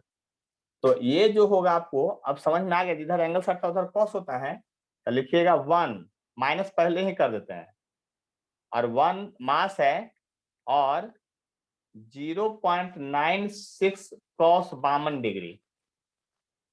देख लीजिए 1 मास है और डिस्टेंस हो गया 0.96 कॉस 52 डिग्री 52 डिग्री इधर। इसका भी यही होगा, इसका भी क्या होगा आपका यही होगा। ये बात आप समझ लीजिए अच्छी तरह से, इसका भी यही होगा। जब इसका भी यही होगा तो या तो 2 बार लिखिए, नहीं तो एक बार फिर से लीजिए, कहा नहीं करता, -1 0.96 ही डायरेक्ट लिख लेते हैं, 1 लिखने की क्या जरूरत है ना। 0.96 52 degree, 0.96 cos 52 degree, cos 52 degree, cos क्या 52 डिग्री आएगा समझ में, कॉस 52 डिग्री है। वो क्या लिखा हुआ है, कॉस 52 डिग्री है, कॉस 52 डिग्री है। और इसका तो 0 ही होगा, इसका तो जहां पर है वहीं पर है, तो 1 + 1 + 16। देखिए 22 सीएम बराबर लिखिएगा -2 0.96 कॉस 52 डिग्री हो जाएगा, और डिवाइडेड बाई 18। अब कॉस 52 का वैल्यू आपको याद है, अगर नहीं याद है तो हमको याद है ना, कॉस 52 का वैल्यू होता है 0.6, कॉस 53 का होता है 0.6, तो 0.56 से थोड़ा सा कम ले लीजिए, मतलब कि तो 22 सीएम जो आ जाएगा आपका -2 0.96 और 0.6 के बदले 0.58 ले लीजिए, कहानी खत्म ना। 0.6 से लीजिए, गुना भाग कितना कीजिएगा आप लोग, और डिवाइडेड बाई कितना 18। तो देखिए इससे कट जाएगा इसलिए ले रहे हैं, ये 6 तिया का 18 कट गया 3 बार का, और ये हो गया कितना 32 दूना, हाँ हो गया, कितना हो गया आपका देख लीजिए, 3 से कट जाएगा, ये हो जाएगा 3 दूनी यानी 32 दूना 64 ये बचेगा। अगर 64 लिखिएगा तो इंटू माइनस में इंटू 10 टू पावर 1 0 2 0 3 0 -3 एंगस्ट्रम लिखिएगा, और अगर इसको लिखिएगा -6.4 तो लिखिएगा 10 टू पावर -2 एंगस्ट्रम। एंगस्ट्रम को भी अगर वैल्यू बदल दीजिएगा तो -6.4 इंटू 10 टू पावर -12 हो जाएगा, क्योंकि एंगस्ट्रम का मतलब होता है 10 टू पावर -10 जो इधर छुपाए हुए थे। तो इसका कोऑर्डिनेट कितना हो गया आपका, centre of mass of given system is 0 -6.4 into 10 to power -12, your answer। थका देते हैं आप लोग, बहुत पूछते हैं है ना। और भी कुछ पूछना है तो जल्दी से पूछिए ना। समझ में आया कि नहीं सेंटर ऑफ मास। देखिए पूरा ये मैथ का खेल है जिसको समझना पड़ेगा। किन्हीं को डाउट है तो बोलिए। चलिए मनीष कुमार बताइए, मनीष पटेल।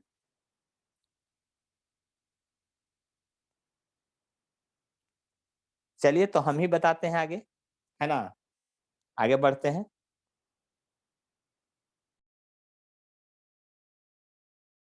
देखिए थर्ड नंबर जो है क्या है क्वेश्चन, उसको देख लेते हैं एक बार अच्छे से।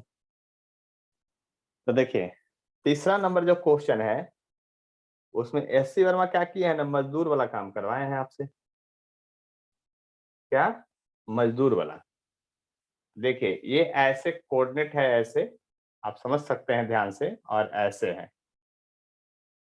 कहे कि पहला ईटा यहीं से लगाना है, एक ईटा लीजिए, ईटा को रख दीजिए ऐसे, ठीक है। दूसरा ईटा जो है इसी पर रखना है, लेकिन इससे थोड़ा सा आगे रखना है ऐसे करके, ठीक है। तीसरा जो ईटा रखना है इसी तरह से रखना है, लेकिन वो थोड़ा सा और आगे जाएगा। चौथा ईटा जो रखना है वो भी ईटा इसी तरह से आगे और जाएगा।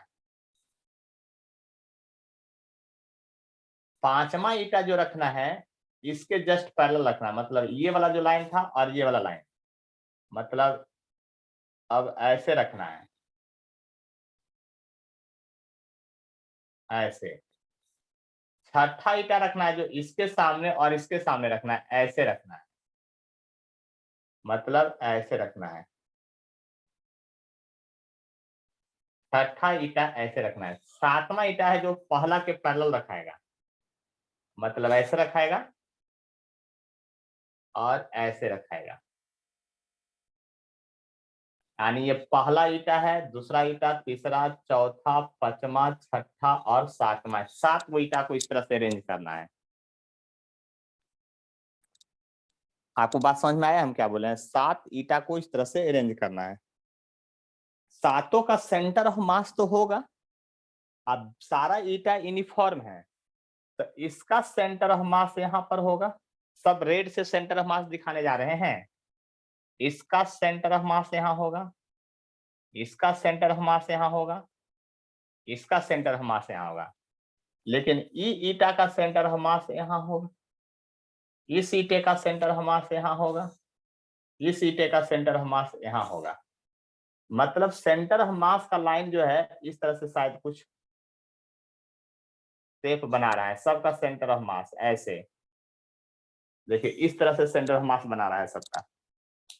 आपको सिर्फ कहा गया है एक्स कोऑर्डिनेट का सेंटर ऑफ मास बताइए, फिर क्वेश्चन को पढ़िए, एक्स सेंटर का सिर्फ पूछ रहे हैं, एक्स सेंटर का, जबकि हर एक ब्रिक्स की लंबाई L है, मास M है।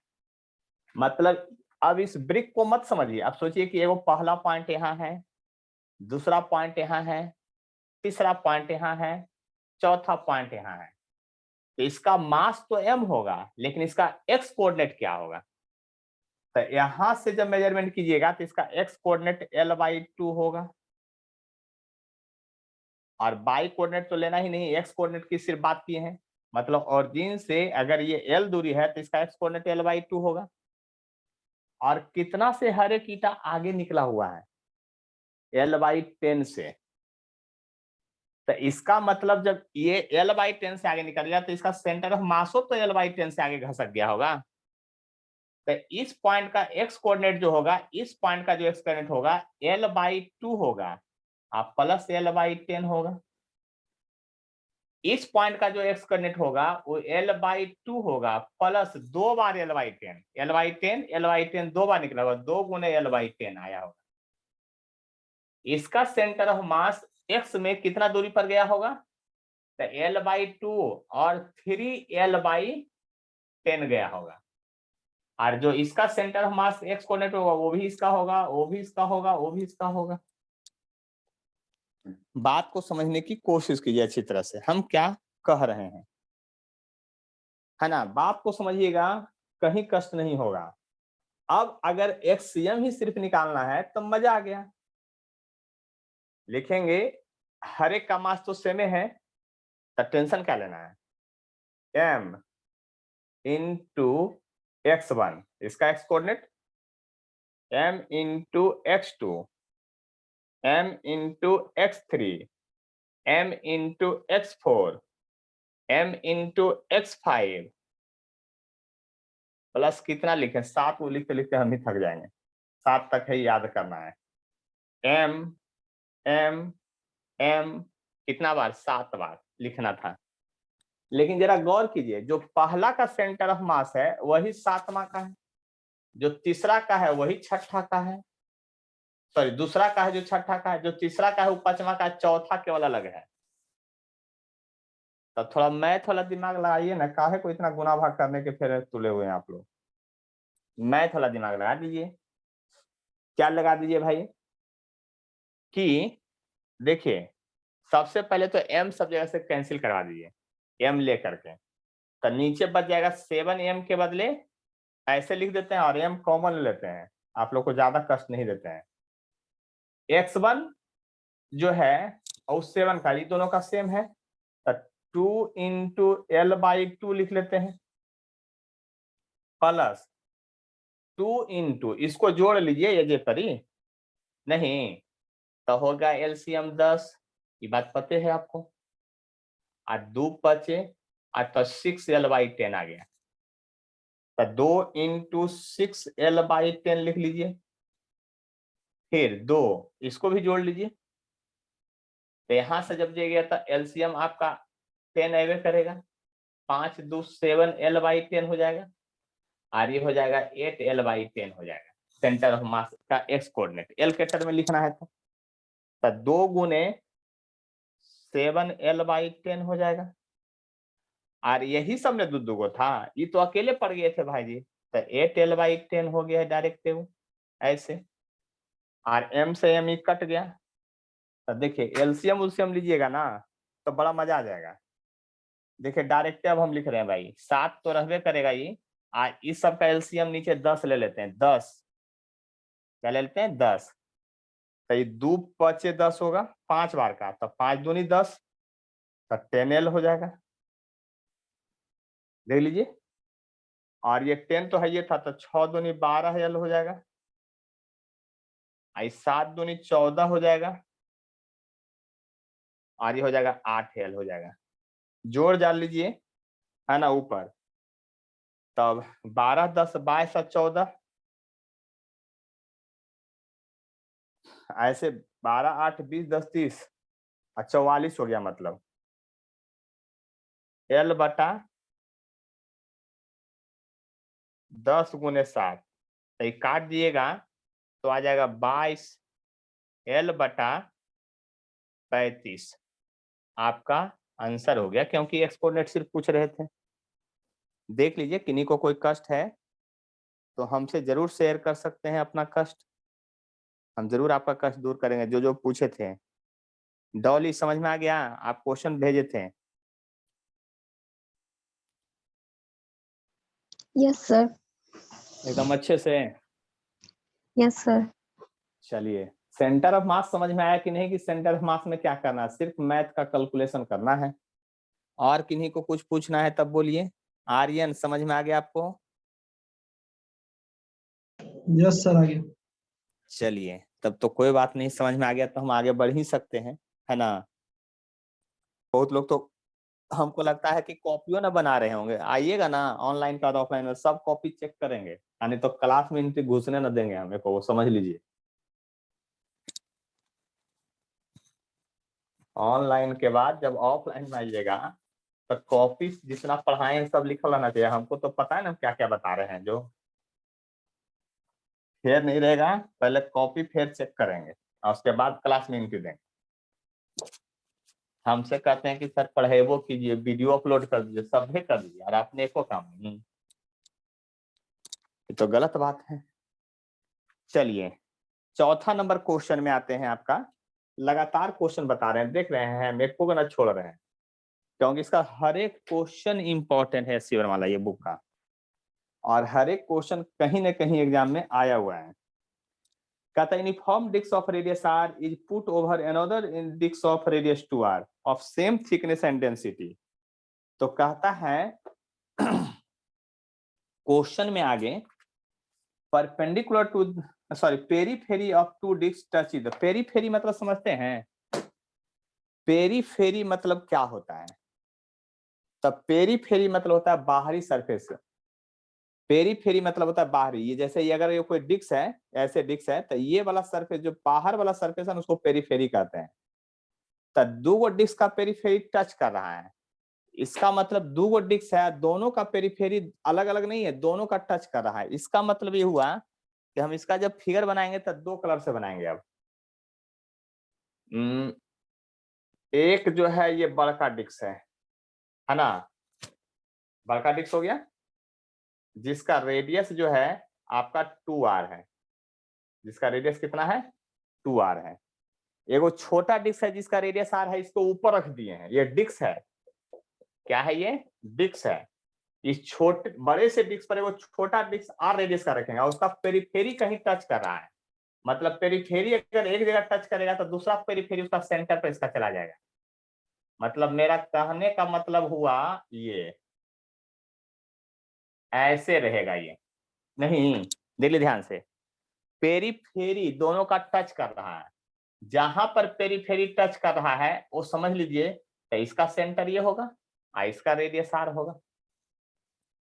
तो कहता अब सेंटर ऑफ मास बताइए क्या होगा, मतलब एगो बड़का सिक्का लीजिए, एगो छोटका सिक्का, और दोनों का बाहरी सरफेस हटा दीजिए। पेरीफेरी मतलब नहीं समझ रहे हैं तो लिख लीजिए बाहरी सरफेस टच करा दीजिए, और तब सेंटर ऑफ मास बताइए क्या होगा।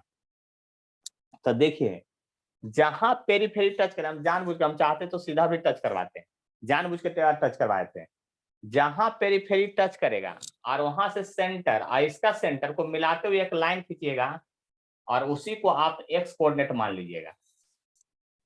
मतलब समझ रहे हैं ना, जहां पेरीफेरी टच किया दोनों, वहां से इसका छोटका सेंटर और बड़े सेंटर, और कई सर बड़े ये बहुत लोगों को तो ये भी नहीं पता चल रहा होगा, बहुत लोगों को तो ये भी नहीं पता चला हो कि यही क्यों टच किया था। अरे भाई समझिए, ये रेडियस आर है, ये रेडियस आर, तो इसका डायमीटर इसके 2r के बराबर होगा, रेडियस के बराबर, इसलिए इसके सेंटर पे जाएगा। आया बात समझ में कि नहीं आया? तो अब जरा गौर से समझने की कोशिश करते हैं। पहले मास निकालिए, तब मास ऑफ बिग डिस्क निकालते हैं, बड़का डिस्क का मास ऑफ बड़का डिस्क, बिग डिस्क, उसको m1 मानते हैं और देखते हैं इसका मास लाइन पर बटा हुआ है कि एरिया पर, एरिया पर बटा हुआ है। तो एरिया पर बटा हुआ है तो सरफेस मास डेंसिटी का फॉर्मूला आपको पता था ना कि मास बटा एरिया होता है। तो यहां पर ये ब्रैकेट में लिखे हैं आपको याद दिलाने के लिए, और मास जो हो जाएगा सिग्मा इंटू ए हो जाएगा। देखिए क्वेश्चन में दिया है कि सरफेस मास डेंसिटी दोनों डिस्क का सेम में है, तो सेम में है तो और अच्छा है, m1 हो गया सिग्मा और एरिया, तो बड़का डिस्क का एरिया हो जाएगा पाई इंटू 2r का होल स्क्वायर। तो देखिए होगा सिग्मा पाई 4r स्क्वायर, इसका मास हो गया। तो मास ऑफ स्मॉल डिस्क निकालिए उसी तरह से, स्मॉल डिस्क उसको m2 मान लीजिए, तो m2 का जो वैल्यू होगा डायरेक्ट लिख रहे हैं सिग्मा पाई r स्क्वायर, के उसको सारे रेडियस आ रहे हैं, m1 m2 निकाल दिए। और सेंटर ऑफ मास का जो आंसर दिया है ना, यहाँ पर ओरिजिन मान के बना है, ये बड़का डिस्क का सेंटर को ओरिजिन माना है वो। तो हमको सिर्फ यहाँ x से cm निकालना है, बाई cm नहीं। कहिए क्यों सर?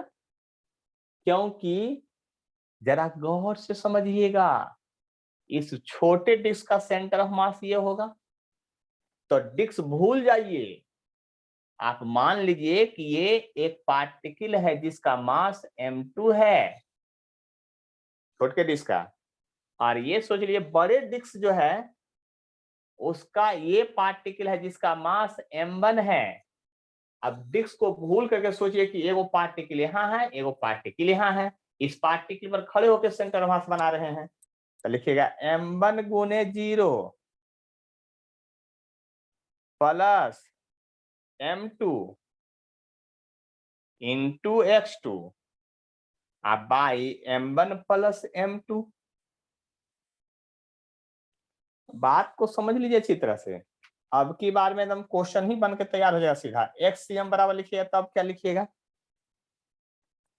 देखिए अब क्या लिखेंगे, तो m2 का जो वैल्यू है, m2 का जो वैल्यू है कहाँ गया भाई, यहाँ है, सिग्मा है, पाई है, r स्क्वायर है, और x2 क्या होगा, तो यहां से यहां तक का दूरी x2 जो है r के बराबर है, देख लीजिए रेडियस के बराबर है, रेडियस के बराबर है, divided by total mass of the system. तो इसको जोड़िएगा, तो इसको और इसको जोड़िए तो 4 1 5 हो जाएगा, यानी 5 हो जाएगा into sigma pi r square हो जाएगा। तो सिग्मा पाई आर स्क्वायर गायब हो जाएगा। देखिए ये वाला इतना दूर, ये वाला इतना दूर कट जाएगा। तो जब कट जाएगा तो आंसर आ जाएगा r/5 आ जाएगा। क्या आ जाएगा? r/5 हो जाएगा। देख लीजिए ध्यान से। कोई कष्ट है तब बोलिए, नहीं तो फिर हम आगे ही बढ़ेंगे हर हाल में। देख लीजिए, बात समझ लीजिए अच्छी तरह से। कोई कष्ट है तो बोलिए, नहीं तो हम आगे ही बढ़ेंगे हर हाल में। देखिए 5वां नंबर क्वेश्चन में आते हैं। हाँ बोलिए। की जगह डाल दिए। क्या चीज? M1 में आप डेंसिटी इंटू पाई 2r का पावर 4 लिख दिए, 2 होगा वहां पे। नहीं, यहाँ 4 ही होगा। 2r का होल स्क्वायर कीजिएगा तब 4 हो जाता है। 2r का होल स्क्वायर ना होगा, वहां पे 4 लिख दिए आप गलती से। तो 2 दूनी 4 लिख दिए, वही तो लिख दिए, डायरेक्ट गुना भाग कर दिए। बगल में उसके अच्छा बगल में पावर, अच्छा ठीक, अच्छा सही कर देते हैं। ठीक है, तो यहाँ 2 होगा और आंसर बाद में सही। लगता है कि सब रटा रटाया है, नहीं एक जगह गलती होता तो आगे सही लिखा जाता है। चलिए देखिए कोई बात नहीं है ना। अगला आते हैं 5वां नंबर में। ध्यान से देख लेते हैं। अब की बार जानते क्या कहा गया है? ये बड़का डिस्क में से ना छोटा डिस्क को काट के हटा दीजिए। मतलब अब की बार ये कहा गया इस बड़े डिस्क से इस छोटे डिस्क को काट के हटा देना। आपके बाद इसको रिमूव कर दीजिए। सेम ही क्वेश्चन है, लेकिन अब की बार कह रहा है इसको रिमूव कर दिए। क्या कर दिए? रिमूव, बाहर हटा दीजिए। तो रिमूव कर दीजिएगा तो M1 M2 तो वही हो जाएगा। अब दोबारा हमसे काहे को बनवा रहे हैं? सामने तो लिखल है ये कि M1 M2 कैसे निकला है। जो सेम ही क्वेश्चन में ये भी कर रहे हैं प्रीवियस, तो कह रहे हैं तो हम क्या करें अब, है ना। उसको बाहर हटा देते हैं, है ना। अब इसको काट के बाहर हटा दिए तो मास बाहर निकल गया। तो यहाँ पर जो पॉइंट होगा वो M2 माने थे और यहाँ वाला पॉइंट को M1 माने थे। यही से स्टडी करना है। तो एक्ससीएम फिर निकालना पड़ेगा। लिखेंगे M1 X1 M2 X2 M1 plus M2। लेकिन गौर ध्यान दीजिए, M1 गुने 0 तो हम लिख दिए क्योंकि वहीं पर है, लेकिन माइनस M2 इंटू R लिखेंगे। कैसा आप गड़बड़ कर दिए। अब सब जगह जोड़ते थे, अब की बार घटा दिए हैं। समझ में आया क्यों घटाए हैं जो? और यहां भी M1 माइनस M2 हो जाएगा। कहिए सर काहे को? तो देखिए अभी तक जो पढ़ रहे थे ना सेंटर ऑफ मास में, सब पार्टिकल को ऐड कर देते कि ये भी है, वो भी है, ये भी है, सबको जोड़ लेते थे। अब की बार एक वो उससे बाहर निकल गया, तब बाहर निकलने वाले को घटाइएगा तब ना आंसर आएगा। आए बस समझ में हम क्या बता रहे हैं। जो सिस्टम से जब पार्टिकल या ऑब्जेक्ट बाहर जाए तो उसको घटाते हैं, और सिस्टम के अंदर आए तो जोड़ते हैं। तो अब यहाँ पर एक्ससीएम लिखिएगा तो बड़ा मजा आएगा। माइनस लिखाएगा। M2 का वैल्यू था सिग्मा पाई R स्क्वायर, था सिग्मा पाई R स्क्वायर था into R divided by 4 sigma pi R square minus sigma pi R square. तो 4 में से 1 गया तो 3, अब कट जाएगा सब कुछ। तो एक्ससीएम आ जाएगा -R/3। देख लीजिए, बात समझ लीजिए। अगर कोई कष्ट है तो हमको बतला दीजिए। ठीक है, देखिए इतना हुआ सेंटर ऑफ मास का लफड़ा। मतलब अब जाके थोड़ा बहुत तो समझ में आ ही गया होगा कि सेंटर ऑफ मास में भी आपको पसीना छुड़ा सकता है क्वेश्चन बनाने में, है ना। पहला दिन कितना अच्छा से याद किए थे डिफिनीशन के बाद। सर सेंटर ऑफ मास में कुछ है नहीं है, नहीं, केवल याद करना रिंग के सेंटर पर उसका सेंटर होगा। तो यूनिफॉर्म बॉडी का कौन आपसे पूछने जा रहा है एग्जाम में? आपको पूछेगा नॉन यूनिफॉर्म में। तो जल्दी से इसको एक बार क्लिक कर लीजिए, मतलब स्क्रीनशॉट ले लीजिए, है ना। तब तक हम आगे बढ़ते हैं। Position of centre of mass RCM for particle के लिए पढ़े थे M1 R1 M2 R2 plus dash dash dash by M1 plus M2 plus dash dash dash. अब हम ये निकालना चाहते हैं velocity of centre of mass for particle system. यह देखिए अब नौटंकी है ना, फॉर पार्टिकल सिस्टम के लिए। चलिए अब देखिएगा ध्यान से। अब वेलोसिटी, अभी तक तो आप ये स्टडी कर रहे थे, क्या स्टडी कर रहे थे पता है ना? आप ये स्टडी कर रहे थे, एगो XCM है, एगो पाई कोऑर्डिनेट है, एगो पार्टिकल यहाँ पर है, एगो पार्टिकल यहाँ पर है, एगो पार्टिकल यहाँ पर है, और ऑरिजिन पर खड़ा होकर देखते थे अच्छा ये पार्टिकल है, ये पार्टिकल है, तो इसका सबको मिला के सेंटर ऑफ मास कहाँ है? और सेंटर ऑफ मास का मतलब बताए थे ना कि जहां सेंटर ऑफ मास आएगा वहां से अगर धागा से कोई चीज को ऑब्जेक्ट को लटका दीजिएगा तो हॉरिजॉन्टल हो जाएगा। अब एगो बात समझिए ध्यान से। अब ये पार्टिकल कधरो दौड़ रहा होगा V1 वेलोसिटी से, इसका मास M1 होगा। ये पार्टिकल इधर कहीं दौड़ रहा होगा V2 वेलोसिटी, इसका मास M2 होगा। ये पार्टिकल कहीं इधर दौड़ रहा होगा V3 वेलोसिटी, इसका मास M3 होगा। इसी तरह से बहुत सारा पार्टिकल है जो दौड़ रहा है चारों तरफ, और तब आपको निकाल के दिखाना है वेलोसिटी ऑफ सेंटर ऑफ मास क्या होगा। सोच लीजिए, अब सभी का वेलोसिटी ऑफ सेंटर ऑफ मास निकालना है, क्योंकि इसको पढ़िएगा तब ना कोलिजन थ्योरी पढ़िएगा, सब फिर टकराएगा अभी तो। और याद कीजिए, अगर गैसेस स्टेज केमिस्ट्री में पढ़ लिए होंगे तो हवा जो प्रेशर किसी सिस्टम पर एग्जर्ट करता है उसमें यही कोलिजन होता है, सब मूव करते रहता है, पार्टिकल इधर से उधर रैंडम मोशन में होता है, और उसके बाद क्या होता है वहां से प्रेशर निकलता है। तो यहाँ पर अब वेलोसिटी में सब पार्टिकल है, हवा में सारा पार्टिकल वेलोसिटी में है, एक इधर उधर भाग रहा है, उसको सबका सेंटर ऑफ मास का वेलोसिटी निकालना है। हमको सेंटर ऑफ मास का वेलोसिटी क्या होगा, तो कैसे निकालेंगे? तो फीस तो ज्यादा कुछ कहता नहीं है ना। तो वेलोसिटी ऑफ सेंटर ऑफ मास को आप VCM से डिनोट कर दीजिए आराम से। वेलोसिटी ऑफ सेंटर ऑफ मास हो गया। तब VCM अकॉर्डिंग टू फीस कहता है DRCM बाई DT। वेलोसिटी निकालना हो तो पोजीशन मालूम है तो डिफरेंशिएट कर दीजिए, आंसर आ जाएगा, उसमें क्या करना है। तब VCM लिखिएगा D, क्या लिखिएगा भाई, M1 R1 M2 R2 dash dash dash M1 M2 dash dash dash अब बाई DT। देखिए जब यहां से VCM निकालने चलिएगा आगे तो ये वाला कांस्टेंट वाला पार्ट पहले बाहर निकाल दीजिए, M1 M2 plus dash dash dash ये वाला पार्ट, और ब्रैकेट शुरुआत कीजिए, प्लस माइनस से टर्म को बारी बारी डिफरेंशिएट कर दें। तो लिखिए D M1 R1 by DT D M2 R2 by DT plus dash dash dash, bracket बंद कर दीजिए।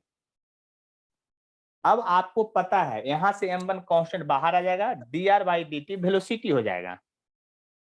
कितना नौटंकी हम भी करते रहे, छोड़िए एक के बाद लिख देते हैं M1 V1 M2 V2 M3 V3 divide by M1 M2 M3 dash dash dash. कहने का मतलब जैसे RCM लिखा जाता था वैसे ही VCM लिखा जाएगा फार्मूला में। अब वेलोसिटी ऑफ सेंटर ऑफ मास आप समझ चुके होंगे क्या होगा। सिमिलरली अब ज्यादा हम भी दिमाग नहीं लगाते हैं, आपको तुरंत समझा ही देते हैं। सिमिलरली उसी तरह से acceleration of centre of mass of particle system, acceleration भी तो होगा तब ना फोर्स निकालिएगा, तब ना प्रेशर पर जाइएगा, डायरेक्ट कैसे सारा काम एक व्यय हो जाएगा। Acceleration of centre of mass, acceleration of centre of mass of particle system, particle system. अब देखिए तो ACM लिखे डायरेक्ट लिख देते हैं formula M1 A1 M2 A2 dash dash dash by M1 M2 dash dash dash. मतलब कि जिस तरह से वेलोसिटी आप पोजीशन निकाले हैं उसी तरह से वेलोसिटी निकलेगा, उसी तरह से एक्सेलरेशन निकलेगा। ठीक है, तो सबसे पहले बात समझते हैं अब दोनों फार्मूला। इसमें अगर किन्हीं को कोई कष्ट है तब बोलिए, नहीं तो फिर हम आगे बढ़ेंगे। देखिए, बात को समझिए और हमें बतलाइए कि क्या होगा।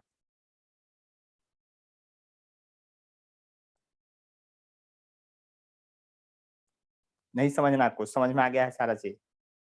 चलिए तो आगे बढ़ जाए। स्क्रीनशॉट ले लिए होंगे। देखिए, एक क्वेश्चन है, उसमें फाइंड VCM मतलब वेलोसिटी ऑफ सेंटर ऑफ मास बताना है। यहां पर एक पार्टिकल है जो इधर भाग रहा है 5 मीटर पर सेकेंड से एट एन एंगल 37 डिग्री और मास है जो 1 kg का है। ठीक है, एक पार्टिकल जो है यहां पर इधर जा रहा है, ये 2 kg का है और 1.5 मीटर पर सेकंड से भाग रहा है। एक पार्टिकल यहां पर जो है इधर भाग रहा है, इसका मास है जो 1 kg है और वेलोसिटी जो है आपका इसका 2 मीटर पर सेकेंड है। तो इस तीनों पार्टिकल का सेंटर ऑफ मास बताना है कि क्या होगा, वेलोसिटी ऑफ सेंटर ऑफ मास बताना है कि क्या होगा। तो हम मान लेते हैं कि ये पहला पार्टिकल इसको मानेंगे, दूसरा इसको मानेगा, तीसरा पार्टिकल इसको मानेंगे। अब इसका जब वेलोसिटी ऑफ सेंटर मास निकालेंगे तो फिर उसी तरह दिमाग लगाएंगे, इन्हें कि एक बार फॉर्मूला सब पहले एक्स कोऑर्डिनेट के लिए निकलेगा, तब वाई कोऑर्डिनेट के लिए, तब जेड कोऑर्डिनेट के लिए। इन्हें की फॉर्मूला छोटा सा समझ लिए, बस खट से बना दीजिएगा, प्रोसेस सबका वही रहेगा। तो लिखेंगे velocity of centre of mass along x axis, इतना लिखेंगे पहले। अभी एक्स सीएम लिखाएगा पहले, एक्स सीएम एक्स कोऑर्डिनेट के लॉन्ग, तो लिखेंगे m1 vx1 m2 vx2 vx2 और m3 vx3 by total mass of the system. देखिए, सो इजी प्रॉब्लम। तो एक्ससीएम निकालेंगे तो क्या होगा, अब मास तो इसका 1 kg है, इसका वेलोसिटी एक्स कोऑर्डिनेट की तरफ कितना है, तो यदि इसको एक्स माने हैं तो इसका एक्स कंपोनेंट जाएगा आपका 5 cos 37 डिग्री। वेक्टर यूज करना है यहां पर भी, तो 5 cos 37 डिग्री m1 v1 हो गया, प्लस m2 तो इधर है 2 kg का है, तो इसका कंपोनेंट थोड़ी निकाले, तो x के लॉन्ग है ये, तो 1.5 हो गया, प्लस 1 kg थर्ड पार्टिकल का। लेकिन ये बाई कोऑर्डिनेट की तरफ है, तो जो बाई एक्सिस में होता है उसका x का मान क्या होता है, 0 by total mass of the system 1 + 2 + 1। देखिए cos 37 का वैल्यू 0.8 होता है, 8 होता है, तो 8 × 5 = 40, 4 हो गया, और 1.5 दूनी 2, 3 हो गया, तो 4 3 7 हो गया। तब VXCM जो आ जाएगा 7/4 मीटर पर सेकेंड। उसी तरह से V/CM निकालना है, क्या निकालना है, V/CM निकालना है। लिखेंगे m1 v/1 m2 v/2 और m3 v/3 by m1 m2 m3 m1 m2 m3। बोलिए क्या पूछ रहे थे? अच्छे से दिख नहीं रहा था। अच्छा, अब दिखेगा, ठीक है। तो देखिए m1 v1 ये तब इतना हो गया। अब बात को समझने की कोशिश कीजिए। तो देखिए V/CM जब लिखिएगा तब क्या होगा, है ना। तो m1 भी y1 लिखते हैं, आखिर क्या होगा, तो m1 भी y1। आगे बढ़ते हैं, m1 भी y1, तो m1 तो आपका 1 है, इसका बाई कोऑर्डिनेट क्या होगा, तो आपको पता है जिधर से एंगल नहीं सटता उधर जाता है साइन कंपोनेंट, तो साइन 37 डिग्री जाएगा, है ना। तो लिखेंगे m1 1 5 साइन 37 डिग्री। देखिए उसके बाद 2 kg का बाई कोऑर्डिनेट 0 होगा, क्या होगा, क्योंकि जो x में है उसका बाई में मान 0 होगा, और 3 का बाई में ही मान है, लेकिन वो निगेटिव में है, नीचे की ओर जा रहा है, इसलिए 1 into 2 होगा माइनस में, by total mass of the system वही होगा, तब v बाई cm जो हो जाएगा आपका क्या होगा, साइन 37 0.6 होता है, तो 6 × 30 यानी 3 हो जाएगा, अब माइनस 2 हो जाएगा 4 यानी 1/4 मीटर पर सेकेंड आ गया। तो velocity of centre of mass, velocity of centre of mass of given system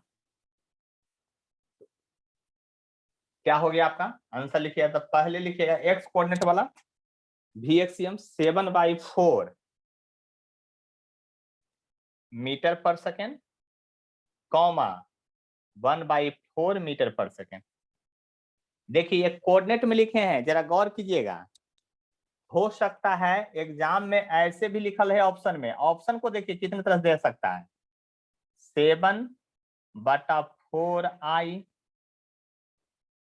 plus 1/4 जे भी दे सकता है, कोऑर्डिनेट ऑफ वेक्टर एक ही जैसा दिखता है सब, इतना से भी हार जाएगा ना तो इसका मैग्नीट्यूड निकाल के दे देगा आपको, सोच लीजिए ना, ये देगा ना वो देगा, सीधा सॉरी प्लस वेक्टर में आता है तब प्लस में लिखाता है, इसलिए प्लस लिख दिए हैं, आपका कोऑर्डिनेट में कॉमा दे के लिखाता है, वेक्टर में प्लस माइनस के साथ लिखाता है, इसलिए बात समझ लीजिए अच्छी तरह से हम क्या कहना चाह रहे हैं जो, और इससे भी हार जाएगा ना तो इसका मैग्नीट्यूड दे देगा आपको आंसर में, गजब।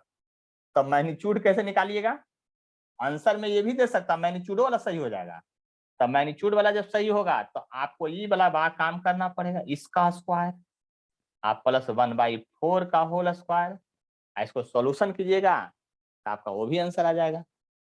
मजा आया ना, देखते हैं वेलोसिटी ऑफ सेंटर ऑफ मास में कितना मजा आ गया। अगर किन्हीं को मजा नहीं आया है तो हमको बतलाइए कि कहाँ कष्ट हो गया है, जल्दी से।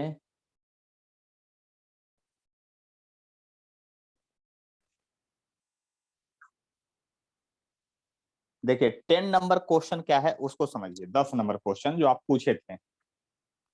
देखिए 10 नंबर क्वेश्चन में कहता है एक ट्रे है जो ग्रेविटी फ्री हॉल है, मतलब ग्रेविटी फ्री हॉल का मतलब क्या है, एक ट्रे है, इस ट्रे में जो है ना एक आइस का क्यूब है, ऐसे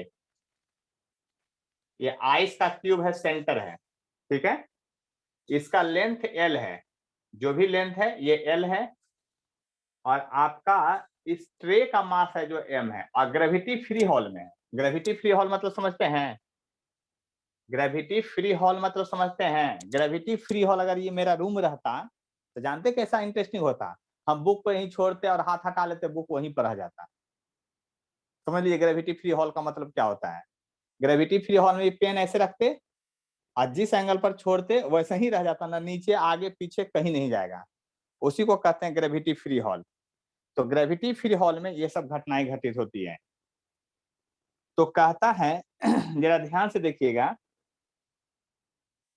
what distance the center of mass of the tray plus ice system descend, कितना से ये सेंटर ऑफ मास इसका डिसेंड करेगा ये बताइए, ये पूछ रहा है ग्रेविटी फ्री हॉल में जब ये आइस मेल्ट कर जाएगा तब।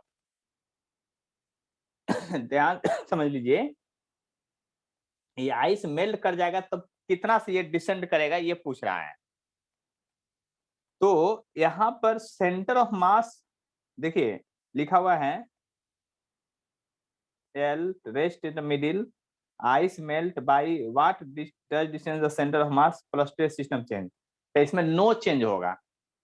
क्यों चेंज नहीं होगा? देख लीजिए आंसर, नो चेंज होगा क्योंकि एक बात बताइए, ग्रेविटी फ्री हॉल रहेगा ना, तो आइस का क्यूब ऐसे मेल्ट कर जाए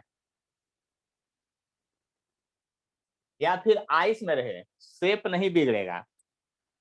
आपको क्या लग रहा है कि जैसे मान ली पेन जो है आइस है, ऐसे रख दिए इस पर पेन, देखिए ऐसे रख दिए हैं पेन, आप समझ लीजिए ऐसे रखा हुआ है। अब ये पेन जब ऐसे इस पर रखा हुआ है तो ये मेल्ट भी कर जाएगा। अगर ये आइस है तो ऐसे है, मेल्ट करके पानी बन जाएगा तो यही शेप में रह जाएगा, वो शेप इसका नहीं बदलेगा। कहिए क्यों नहीं बदलेगा? क्योंकि मेल्ट करने के बाद आइस का पानी नीचे ट्रे में क्यों जमा होता है? क्योंकि ग्रेविटी उसको खींचते रहती है। यहाँ खींचने वाला बंद, तब मेल्ट कर जाए चाहे वैसे रहे तो ये शेप जैसे का तैसे ही रह जाएगा। तो सेंटर ऑफ मास में कोई फर्क पड़ेगा? इस समझने वाला क्वेश्चन था। नो चेंज इन COM, बस इतना ही इसमें सोचना था। अगर किन्हीं को कुछ डाउट हो, कुछ हमसे डिस्कशन करना है तो बोलिए, हम तैयार हैं।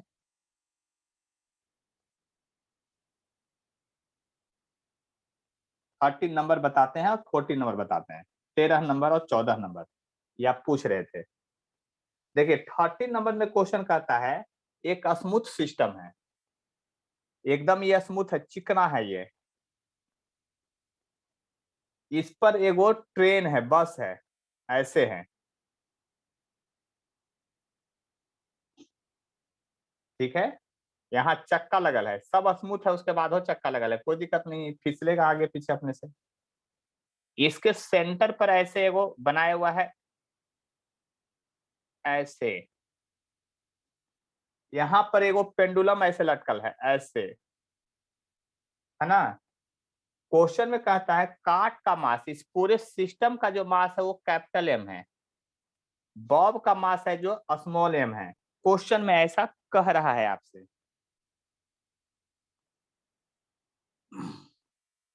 The sting break the bob, fall on the floor, makes regular oscillation on the floor, and finally lands a small slot made on the floor. Horizontal distance of string of slot is L।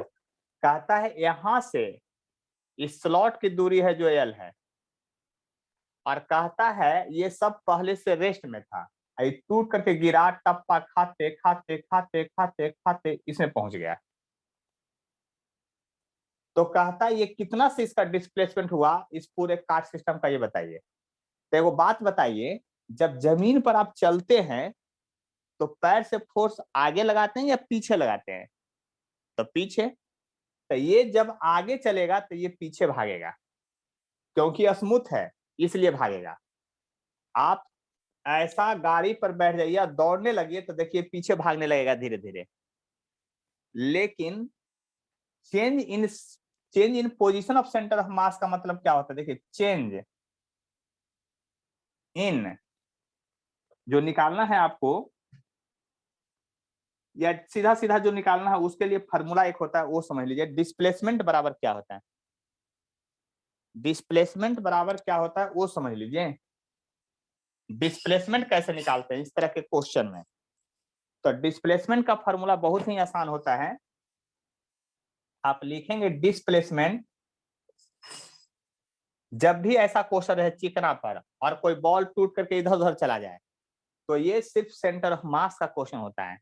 तो displacement होता है XCM, जो भी है RCM लिखिए, sorry XCM मत लिखिए, पूरा RCM लिखिए। क्वेश्चन में जब जैसा रहेगा वैसा यूज कर लीजिएगा। RCM फाइनल, RCM इनिशियल का मॉड, मतलब ये फार्मूला है, इसको याद करना पड़ेगा। वो डिस्प्लेसमेंट बराबर RCM फाइनल, RCM इनिशियल। तो देखिए आप बनाइएगा क्वेश्चन कहां से, तो जहां पर फाइनल में सारा ऑब्जेक्ट पहुंच जाए ना वहां से बनाइएगा, ये सेंटर से बनाते हैं हम। तो इसको अगर ओरिजिन मानते हैं तो एक बात तो समझ लीजिए, एकदम सेंटर में ऐसा क्वेश्चन में लिखा है कहीं होगा एक्स कोऑर्डिनेट। तो x r c m final जब निकालिएगा तो लिखिएगा m गुने 0 प्लस m इंटू 0 और divided by m plus m। कहीं ये भी टप्पा खाते खाते स्लॉट इसमें आ गया था और इसका भी यहीं पर है, तो इसका सेंटर मास फाइनल वाला 0 है। अब इनिशियल का निकालिए, आर सी एम इनिशियल का निकालिए, इनिशियल का एक्स कोऑर्डिनेट वाला निकालना है। तो यहां से खड़ा होकर निकालिएगा तब क्या होगा, यहां से जब खड़ा होकर निकालिएगा तो लिखिएगा m गुने 0, m वाला बड़का तो वही है लेकिन इसका कोऑर्डिनेट l इधर है, देख लीजिए ये l इधर है तो m इंटू l होगा और divide by m plus m होगा। और डिस्प्लेसमेंट का तब तो फार्मूला आपको पता चल गया हो क्या होगा। डिस्प्लेसमेंट जो होगा मैग्नीट्यूड के टर्म में ये हो जाएगा m into l by m plus m हो जाएगा। फिर आप लोग 14 नंबर क्वेश्चन पूछे थे, देखिए 14 नंबर क्वेश्चन में भी एगो बंदर है एगो बैलून है। तो देखिए बैलून को मान लेते हैं ये बैलून का सेंटर मास है, ये बैलून का मास है m है और जो बंदर लटकल था उसका मास है जो m है, लेकिन l दूरी पर नीचे था वो। अब फिगर हम पूरा नहीं बना रहे हैं, ऐसे बोलिएगा तो ये बैलून ऐसे है तो हम बैलून के सेंटर से बना रहे हैं और बंदर यहाँ लटकल है l दूरी पर। क्वेश्चन में कहता है धीरे धीरे धीरे धीरे ये बैलून पर बंदर जो है ऊपर चढ़ करके सेंटर ऑफ मास पर जाके बैठ गया। तो कहता है कितना से ऊपर नीचे होगा, तब फिर से डिस्प्लेसमेंट वही होगा। डिस्प्लेसमेंट का फॉर्मूला होगा RCM फाइनल RCM इनिशियल का मॉड होगा, फिर से वही होगा। तो RCM फाइनल जब यहाँ पर चलिए जाएगा तो 0 फिर से होगा, RCM फाइनल फिर से 0 हो जाएगा। हम यहीं पर जहां पर फाइनल में पहुंचता है वहीं पर बैठ कर स्टडी करते हैं। तो यहाँ पर जब बैठ कर स्टडी करेंगे तो 0 हो जाएगा फिर से RCM फाइनल। और RCM इनिशियल जब लिखिएगा तो फिर से लिखिएगा m गुने 0 और plus m into l by total system of mass m plus m। इसलिए यहां भी डिस्प्लेसमेंट जो हो जाएगा, डिस्प्लेसमेंट जो हो जाएगा m into l by m plus m हो जाएगा। किन्हीं को कोई बात पे डिस्कशन करना है तो बोलिए, नहीं तो फिर हम आगे बढ़ेंगे।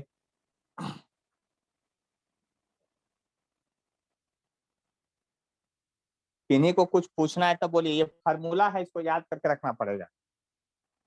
जब भी इस तरह का क्वेश्चन आएगा, देखिए नीट क्वेश्चन पूछ चुका इस तरह का 2 बार, आपको बहुत आसान क्वेश्चन है, केवल बात को समझ लीजिएगा तो कहानी आपका बन जाएगा आराम से।